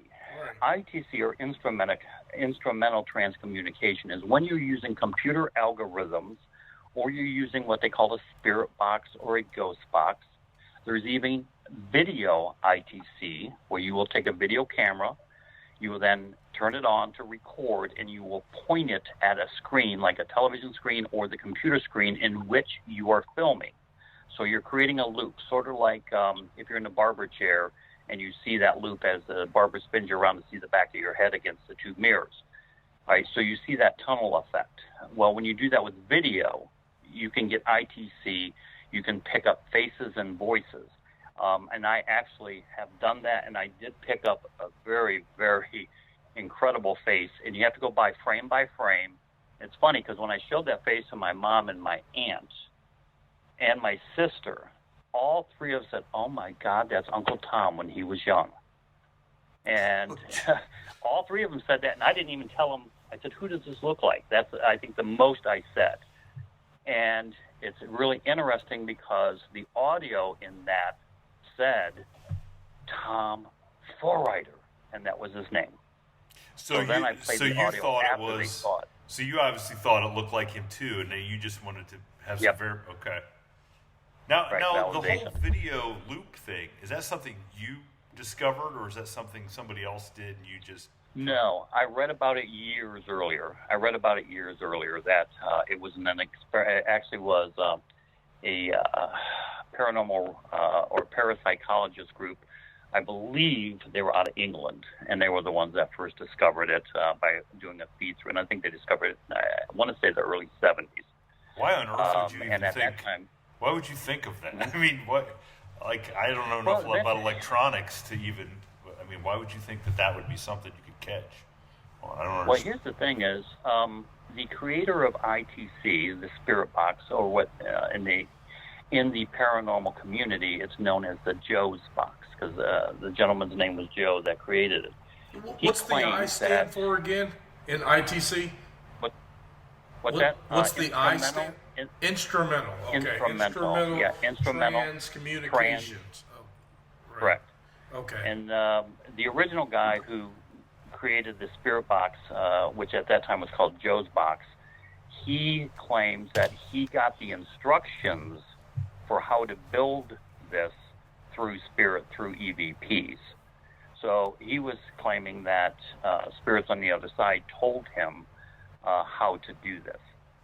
Now, interestingly, there's another method of ITC that can bring incredible results, and that's just taking an old-fashioned radio with the spin dial, like we used to have in our cars back in the 60s and 70s, where you, not the digital scan, but you spin the dial through the stations. Mm-hmm. If you take a radio and you sit down and you ask questions and you spin that through the station where you're getting the noise, mm-hmm. If you do a recording and play it back, you can get full sentences.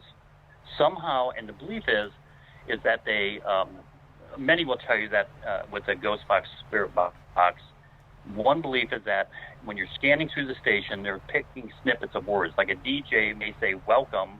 He may be saying, welcome to KFI out of Detroit. Mm-hmm. But they will hear welcome. And then another person is saying, Jimmy Mac, songs. It'll say, welcome, Jimmy. But it will take those two pieces. That's one theory, is that by scanning through, the spirit is able to select each of those words accordingly. I don't really subscribe to that by doing this as much as what we have.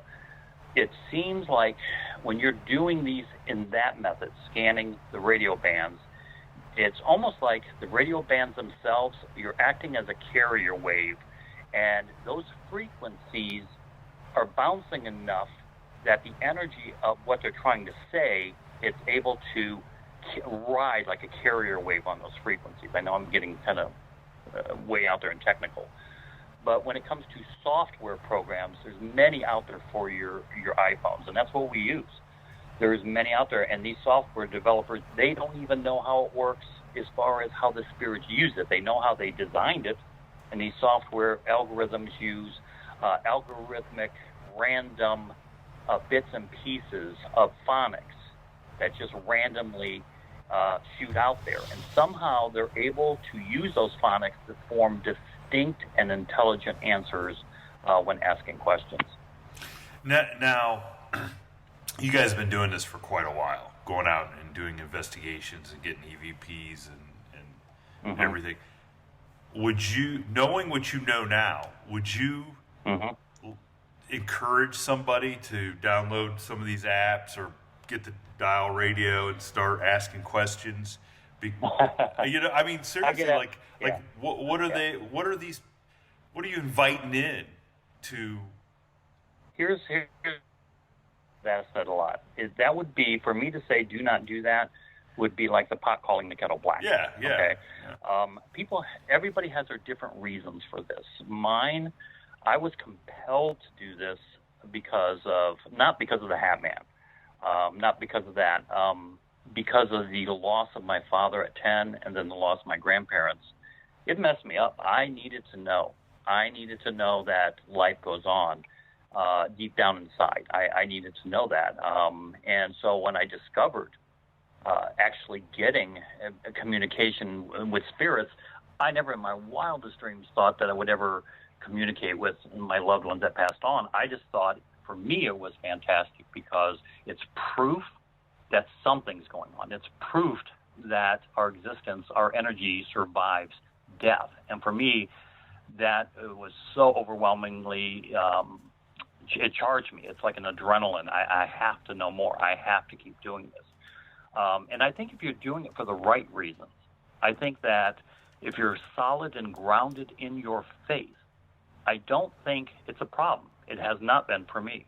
I think, though, if you're doing it for the wrong reasons, and I think if people do it like they see on TV, there's one particular show, and I don't even have to say its name, but you get it. If you're out there like, some kind of college frat boy and say, you want a piece of me, dude? And you go out there with that mentality, you're asking for trouble, because it's a game, and you're not respecting the spirits. You're going out there, more or less, let's go to Mansfield Prison, and you're doing all this kind of stuff. That's not respectful. That's why we typically will not go to Mansfield. We will not go to insane asylums. We already know that ghosts exist. What would be the point? That would be badgering them. The amount of paranormal researchers that go in those places on a day-by-day, weekly basis, over and over and over, these spirits are literally going through their own personal hell. To have to listen to the same dumb questions every night. That's a good way to look at it right there. That's a good way to look at it. I mean, and so one leads the guys that you're speaking of that challenge the challenge. Funny, we just had another episode where we talked about those guys, and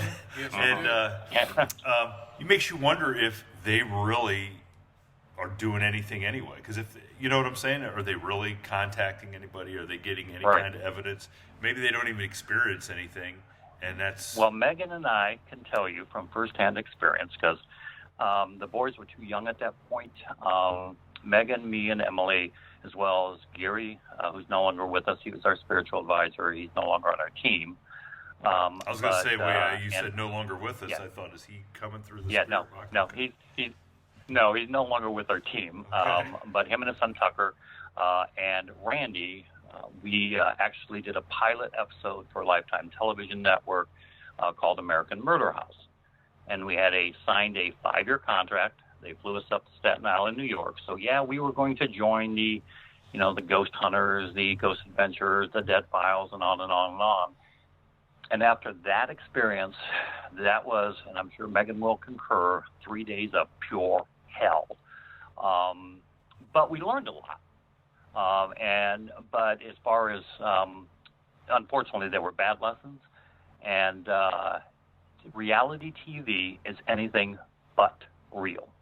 It's anything but reality. It's all about, as we were told by a producer when I was ordered to say something, and I said, I absolutely will not say that. And I was strictly reminded that I'm under contract and held to legal obligations. And I said, then sue me because I am not saying that. We quickly realized that reality TV is anything but real. It's sculpted for real. Exactly. It's staged. Yes. So we muddled through that.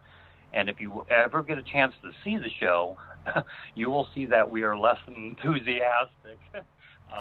So we wanted to make certain that there was nothing beyond that pilot. So. Oh, yeah. So, but back to what I was asking, can somebody mess around and I don't want to talk too much about demonic. Invite them in? But are demonic spirits, entities or whatever, just out hanging around looking for somebody to open the door for them to let them in? Or do they... Yes. So they're just like, Yes. Let's, smoking a cigarette on the sidewalk going, maybe they'll open the door? Or do they purposely target people? Here's, again, this is just from, we tell people this in our lectures. Anybody who claims to be an expert on this, if they make that claim, be very cautious, because there is no such thing. This whole field is too big for anybody to wrap their heads around. All I can tell you is based upon 80 plus investigations as far as video, 100 in total, non-video, with non-video included. We look for patterns, and when we give lectures, I'm very careful to say evidence suggest. Okay. Based on that and what I just said, it appears with many of our clients, and we look at their hauntings, and it's specifically the 5, now maybe 6 cases that we believe were non-human in nature. There were some common threads. All of these locations had some personal trauma, some types. In some cases, it may have been drug usage. Other cases, it may have been sex addiction. There does seem to be threads within our client base of this where, if anything, they're providing an open door for this entity to come in.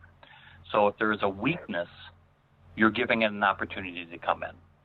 And now in the paranormal field, we've talked about heroin usage. And so when it comes down to drug addiction, the question is, it's kind of like the chicken or the egg.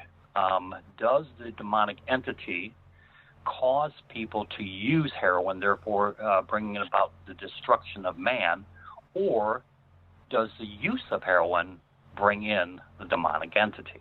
So it's one of those riddles. But there does seem to be a correlation between actions we take and our weakness as far as our faith that allow these to come in. And I don't mean, okay, I go to church every day, so therefore I'm high in faith. I'm talking about the real faith, the deep connection to God, the deep connection to the belief of love. When you have that kind of faith, it is very difficult for these entities to manifest within your life. Yes, I agree with that. I have a question back on the ITCs.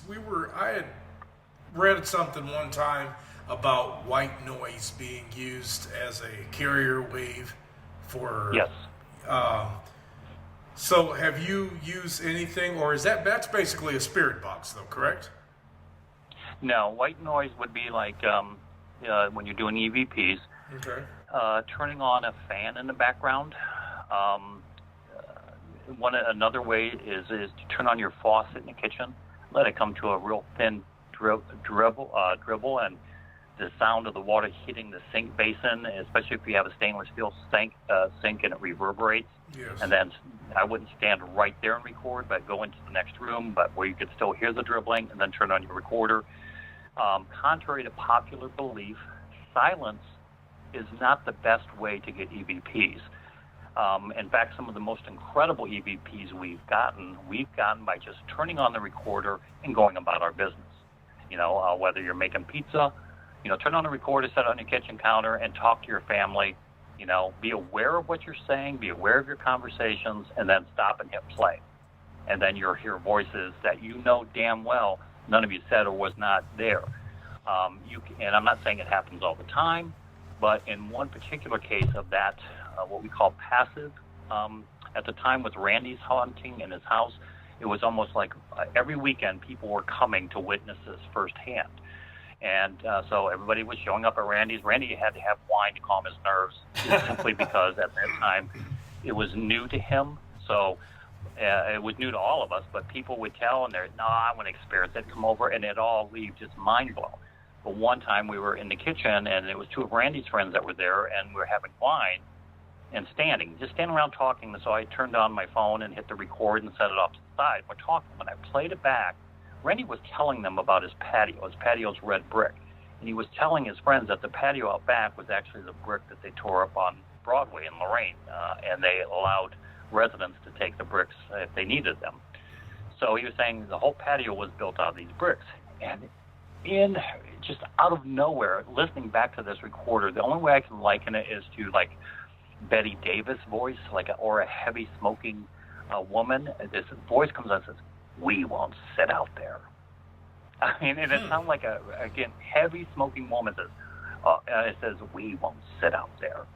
And see, we look, and my whole kids are the same way when they listen to EVP, ITC. It's not just listen, but listen to the meaning. And the fact that they said, "We won't sit out there," means they can if they choose. It's not like you see the movie, what is that movie, Beetlejuice, where they were confined to the house, and every time they opened it up, this sand demon came after them. You know, the words that they said is, "We won't sit out there," which means they choose not to. Yeah, it was so their every time choice, we do an investigation, we kind of listen to what they're saying to try to determine what's the hidden meaning in there. Which you saying that leads me to think something else. So number one, then there's obviously there's more than one spirit or entity at Randy's house. Yes, they're everywhere. We've never gone to one place where there's only one entity. Okay, so they're everywhere. So in fact, it's kind of rare to go to any place that has just two. Like, there's a lot. Okay, so do these guys or spirits, are they working together, or is it like in the real world where I'm going to do my own thing and you go do your own thing and you leave me alone, and I'll how do they form a team to scare everybody? From what well, in some cases, yes. From what we have, again, hypothesized based on sheer volume of our investigations, we've been at one particular location where some spirits seem to be from the 1920s, and they were completely oblivious of the spirits from the 1960s that were talking to us. Wow! So it seems like that's amazing. It depends on what era that they were trapped here, or they didn't go into the light. We've also been, we did do a couple of commercial properties. We did the Ghost of Lorraine Palace. We did an investigation at the Lorraine Lighthouse. I was shocked to find that there actually was a child at the lighthouse, because the lighthouse you have to take a boat to get out to. But we got a child spirit out there, and we got a woman spirit out there. Now, the woman kind of shocked me too, but it didn't later when I found out the history that prostitutes used to be boated out there in the middle of the night under secrecy for the lighthouse people. So that didn't surprise me once learning that history of the lighthouse. Okay. So, is that the red? Is that the red light house? Yeah, the red light. That's terrible. But, I'm really on this morning, though. I'm just going to let you know. But yeah, it's fascinating what you do learn. Again, you can only put the patterns and the pieces together. And what is amazing is when we actually do an investigation, we get stuff that makes absolutely no sense to us. We transcribe it, we present to the clients, and then we find out that it's true, or the client knows it's true, or they do research and find out something's true. That's mind-blowing. We had a case, very briefly, we had a case of a client that called. I at first thought she was going to, it's with my inside voice, okay, she's kind of nuts, because she was talking about seeing a ghost bug or beetle flying in front of her eyes when she's watching TV. And she said it's transparent, but it's a bug. And I kind of like, okay. So we went and did the investigation. During the ITC transcribe, I got very clearly several times a EVP that said the doodle bug. And it sounded like at one point there was a train whistle, but it said the doodle bug. So on a whim, because I got the train whistle, I looked up doodle bug, and I just put in doodle bug. And I was blown away to find out that one of the most famous train wrecks was en route from Akron to Cleveland, called the Doodle Bug. Oh. And I'm like, could this be a connection? Well, only to find out through research, the engineer. Now, this was not even in Akron or Cleveland. The engineer actually lived across the street from our client. Oh. So that is not a coincidence.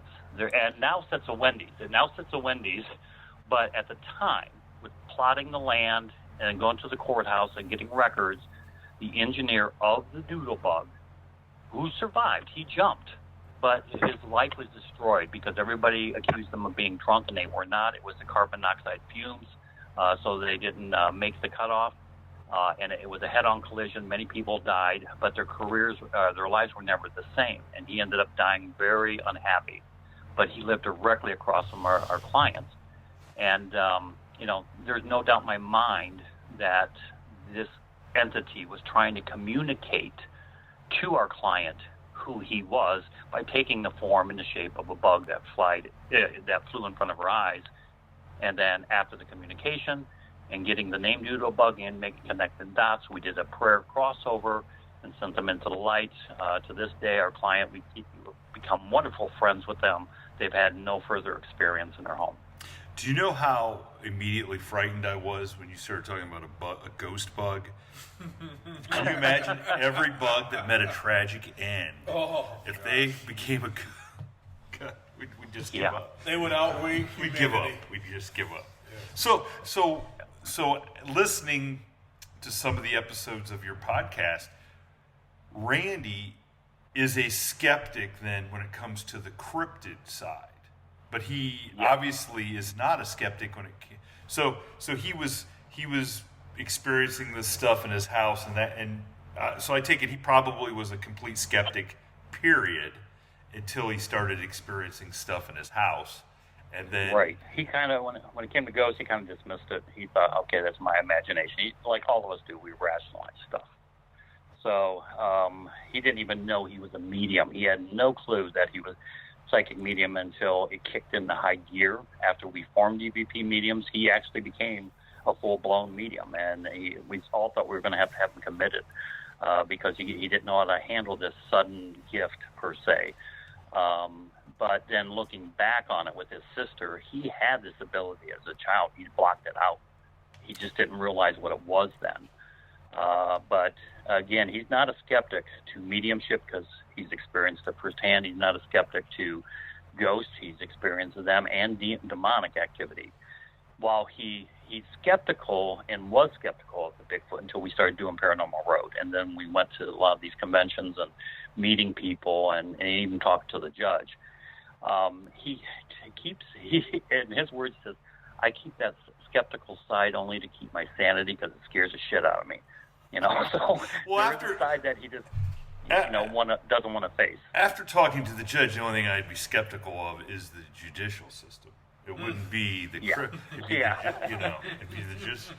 Yeah. But so before I get to segue into the next part, which is really I can't I want to hear this story. When it comes to like the ghost investigate, the spirit investigations, I think the holy grail of capturing proof is like a picture or a video. I think there's so much out there audio. What kind of evidence do you guys, or do you even attempt to get much photographic or video? We do not actively attempt to get it, simply because our main goal is to help our client and to help that spirit. So if we can get their story, try to understand why they're there, then we can send them along their way. So for us, our main purpose is to communicate, because that communication is essential to helping them heal and to helping them go home to God. So we've never been big on visual as far as, that's our main goal, let's set up cameras and capture this. However, that being said, we did set up static cams at Powerhouse Gym in Elyria, and we did capture like a bottom half of an apparition walking on stairs. We captured, we're not big on the orbs. 99.9% of orbs are nothing more than fruit flies, dust, moisture. However, based on how they perform under video, if they make sudden turns, drop, change in size, we then have to kind of consider them. They may be paranormal in nature. So we did capture some suspicious orbs at the gym. But when it comes to the holy grail of apparitions, that would have been the Pioneer Mill in Tiffin, Ohio. Okay. When we were filming Randy and Joyce doing a ITC session in the main dining room. My cousin stepped in as to help out with camera. He never operated before, and I remember when I was reviewing the footage, because I wasn't in any of it. Charles actually was involved in this one. But I was not filming any of it, and I wasn't even in the room. But when I'm actually loaded it to analyze it at home, this is days later, and I remember saying, oh, man, Carl, because we were filming in daylight, or in just the light of the dining room. It was night, but the light of the dining room was on. And, like, everything was washed out green. And I remember thinking, Carl, you should have taken it out of night mode. That was, we didn't need it. We weren't going in dark mode. We were filming with the lights on. So there's a green tint to this particular scene. But as I'm listening, I'm just listening for transcribe. I see something move, and I'm like, what the heck? And I look up in the background, I see like the shadow dart. So I back it up, and I'm watching this shadow. I'm like, I wonder if they left the windows open in the dining room, because, again, I wasn't in that session. And then I see a shape take form, and it is a man, dark shadow, ball, like a rounded head. He wasn't wearing a hat, thank God. But he peers out. He peers out of a beam, like a support beam. He leans out of it, and you literally can see him turn and walk away. And within seconds later, a transparent white wisp, smoky, maybe about the size of the child, steps into frame along the rail of the riser of the dining room, hangs out for almost a full 30 seconds, and then steps out of frame. It was, and it still is to this day, the best visual evidence we've ever caught. And we caught it by accident. And honestly, now I have to thank my cousin Carl, because I think if he would have not had that camera in IR mode, infrared mode, I'm not sure we would have caught it. But wow. And Charles can attest. And having dined, nobody walking in the risers. And having dined at the Pioneer Mill a couple times myself, I can see how that. I mean, that's kind of a cozy, like play. Oh, jeez. Yeah. Well, you really want to meet someone fantastic and hear a lot of stories. Next time you're dining there, ask for Lori, the manager there. Sure, really fill you in on some of the incredible stuff that goes on there. Well, I had never heard that about the Pioneer Mill. I had never heard. Oh yeah, it's highly, highly active. And see, I think the difference is you guys know, you're not out trying to prove that spirits and stuff exist. You guys know it. So you're just out there. Your whole purpose is to go and help people, not to exploit people, and hope that they have a haunting. We founded ourselves on 3 principles: help our client, help the spirit. That's equally as important. And 3, educate the public.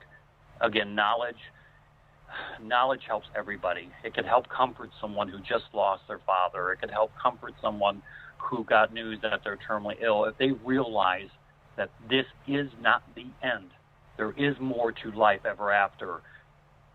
I know just tell us, but being told something and witnessing or seeing something are 2 different matters.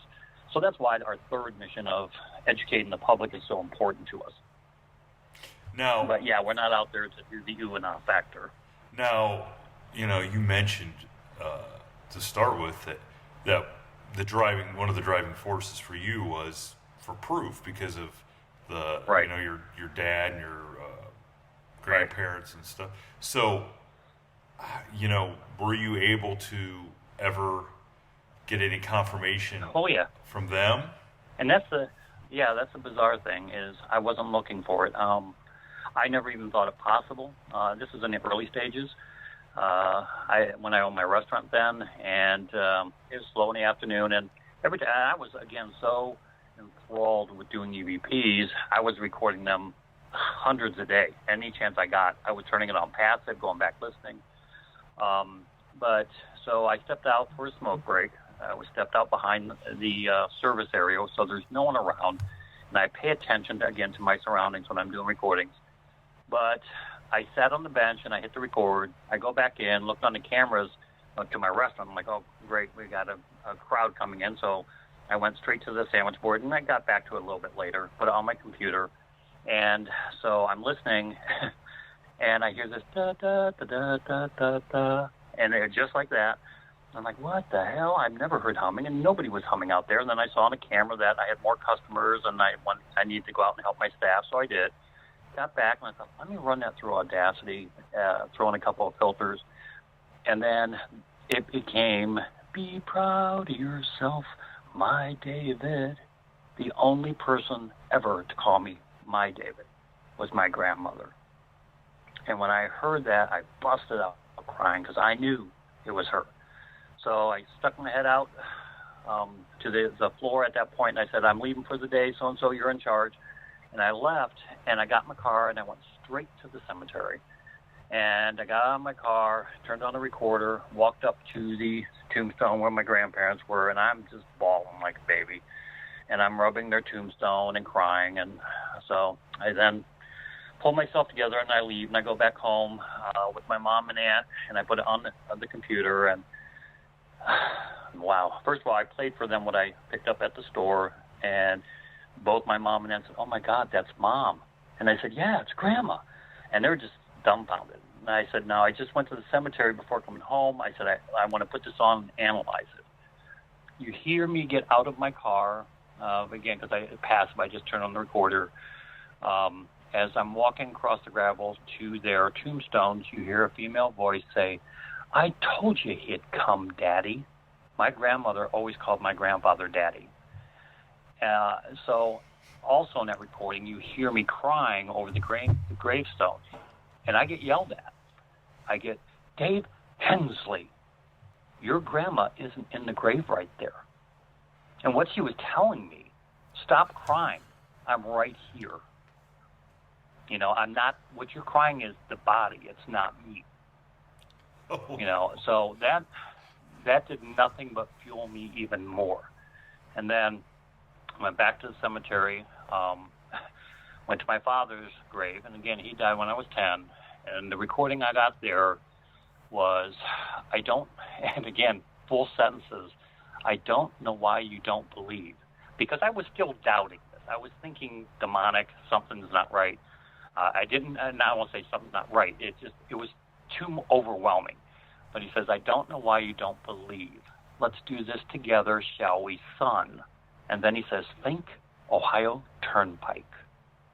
That's where my dad was killed.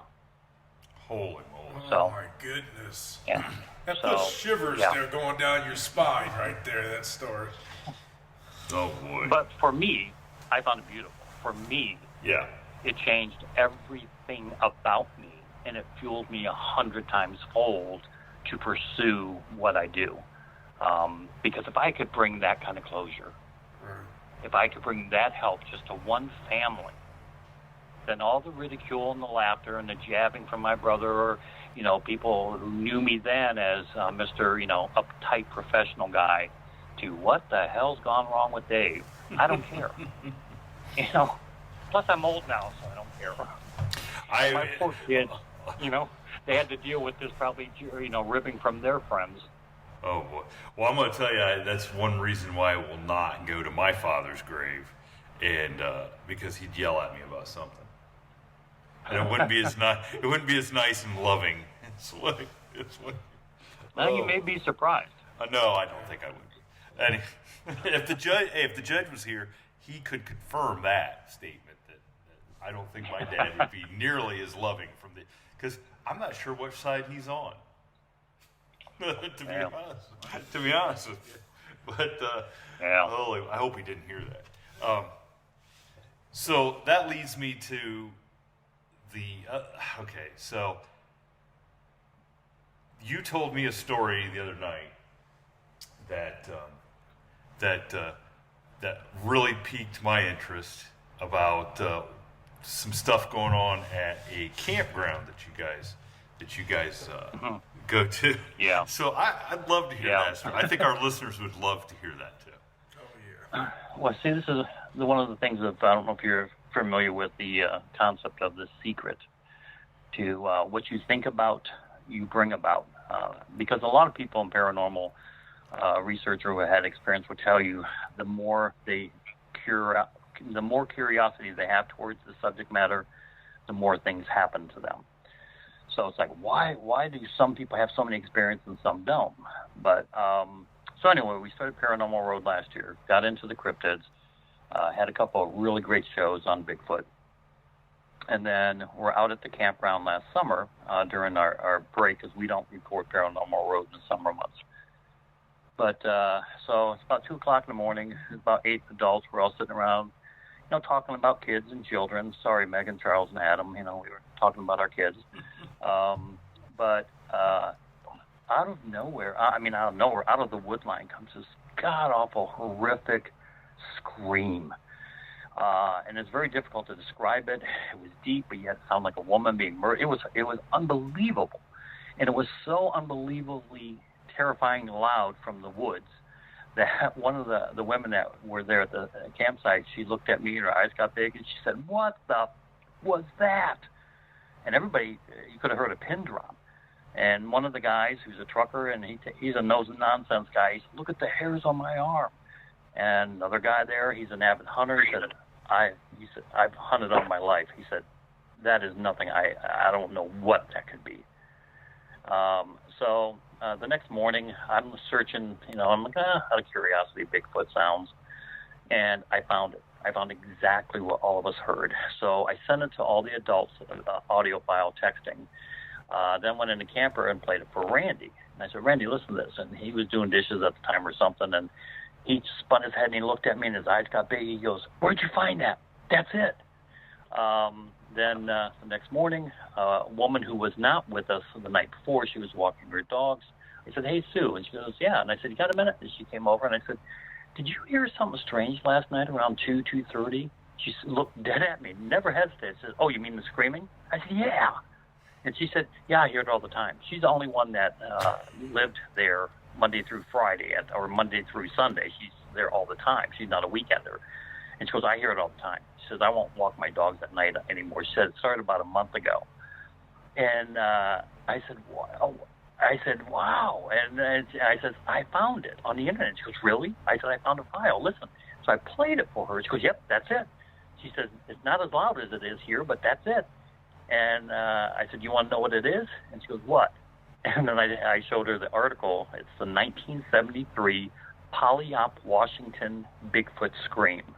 So it's out on the internet. Anybody can look it up. But I sent it to all of the adults that were there without telling them what it was.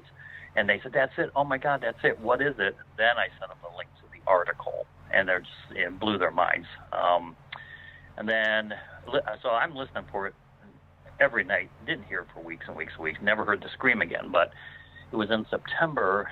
I got out on a Thursday night, so I was only one of like 4 people that were out there.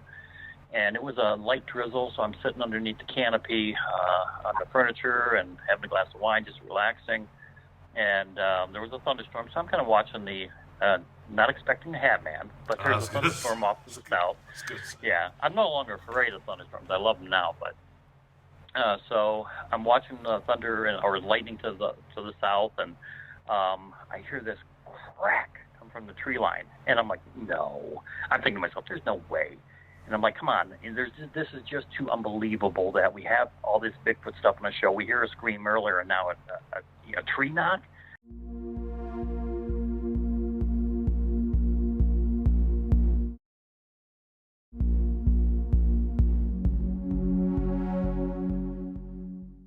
So again, all you can hear is the rain on the canopy. I actually pull out my phone, and I recorded it and captured it.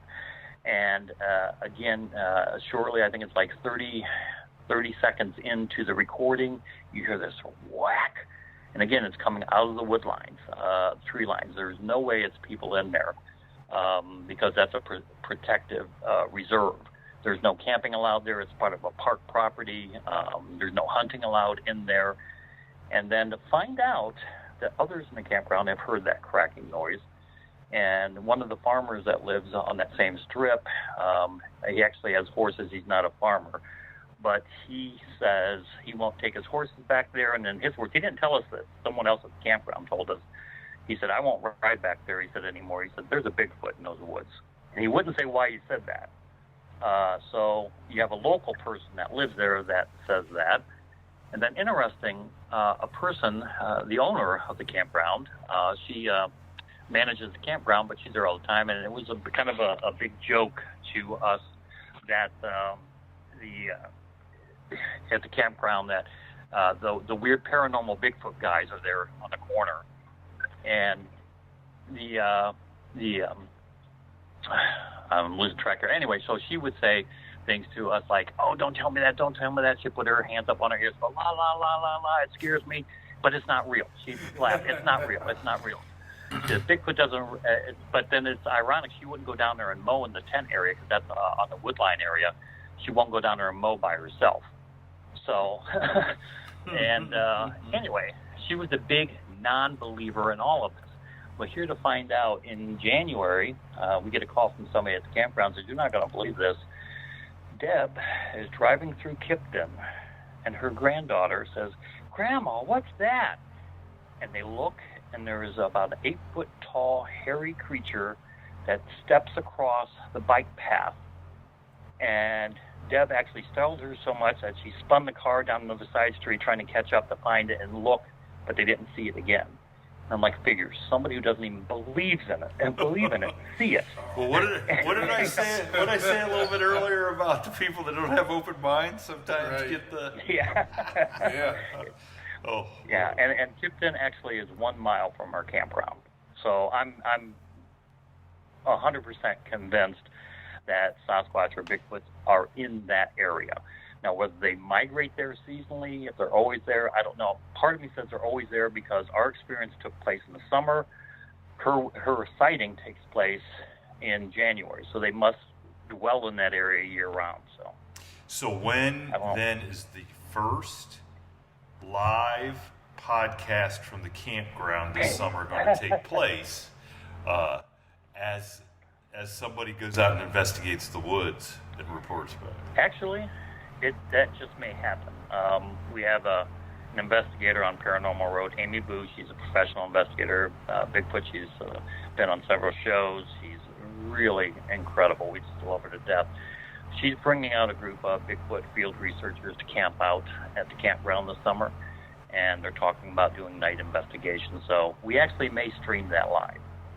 That would be... I won't go. Well, I may go.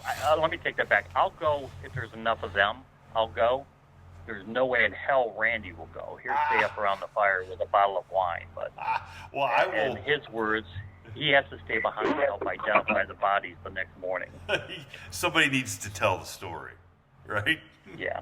Well, I will offer up Jerry from our group to go along because he swears to us that if he comes across the Bigfoot, he's going to try to tackle it. Now, right. So I think he should go with you because I think you have enough wits about you that if you see one and you know you're going to whip out the camera, you're going to get it on video of the first fatality on camera. Well, wait a minute. I have one for you. Shane. Yeah. You have a camper. I'll tell you the date, and you can come and join us and do a joint live podcast with From the Shadows. Hey, look, I know the guys in the group would love to do that. That would be outstanding. As long as they know how to get the camper up there and park it. Because I'm not. Because I'm going to do it remotely. Yeah. I'm not going to sit up there. I'll let you know the date. We're at the plan on doing it because that could be really cool. That would be fantastic. But well, I'm going to tell you what. We'll wrap up here. We've been talking forever. But I want to encourage all of our listeners, go check out David on Paranormal Road, and Randy too. I guess Randy's, he does a good job too. But go check out the podcast Paranormal Road. You want to tell everybody where they can hear you guys at, and then if somebody is interested in talking to you about maybe doing an investigation, let everybody know where they can find you. Yeah. As far as Paranormal Road, you can find us on YouTube under EVP Mediums channel. So you have to go to EVP Mediums channel on YouTube, and we just started posting Paranormal Road audio format on YouTube. You can also pick us up on podcast, iTunes, Apple, Podbean, and now Google Play. So those are the 3 avenues in which we're on. We're also, you can hear it live, aired, not live, but It airs on Odyssey One Internet Radio Tuesday night at 8 p.m. and iHeartRadio.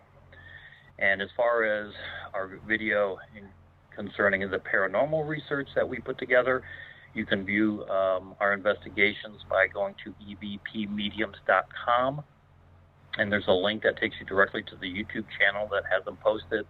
And also by going to evpmediums.com, there is a contact form that if they are looking for a paranormal investigation, they need some help, they can get in touch with us by filling out that form, and we do call them back within 48 hours. Well, that's so. I do want to thank Adam and Charles and Megan for joining us today. You guys are a brave bunch for not only making it through what you've experienced, but I think Charles knowing that it was coming because everybody else had the experience. You guys, my hat's off to you. And I do think if you want to go to the... You had to say hat, didn't you? Oh, jeez. I'd like to say that I didn't plan that. But I do think the whole if we buy you a bus, Partridge Family style, and you guys could become the, show up for investigations and stuff and that'd be fabulous. I don't know if any of you can carry... Yeah, the Paranormal Partridge Family. Yeah. I don't know if any of you can carry a tune or not, but that would be fantastic. But no, it was awesome to get to talk to you, and I think we can let everybody know that in a couple of weeks I'm going to be a guest on your podcast. So 2 weeks from now. I'm very excited about that. Make us proud, Shane. Make you guys proud. Make us proud. After all the disappointment that oh jeez. So thanks again, David. Thanks again, Adam, Charles, Absolutely. Megan. No problem. Everybody go out. Check out the Paranormal Road, and don't take a wrong turn on the Paranormal Road, because you never know. Stay on the beaten path. And do not pick up the HatMan if he's hitchhiking on the Paranormal Road. Exactly. So, all right, thanks, guys. Thank you very much. All right, take care now. All right, thank you very much. Right, Bye-bye. Thank you for tuning in to this week's episode of the From the Shadows podcast. Until next time, never shy away from the darkness or what may be lurking in the shadows. We are out.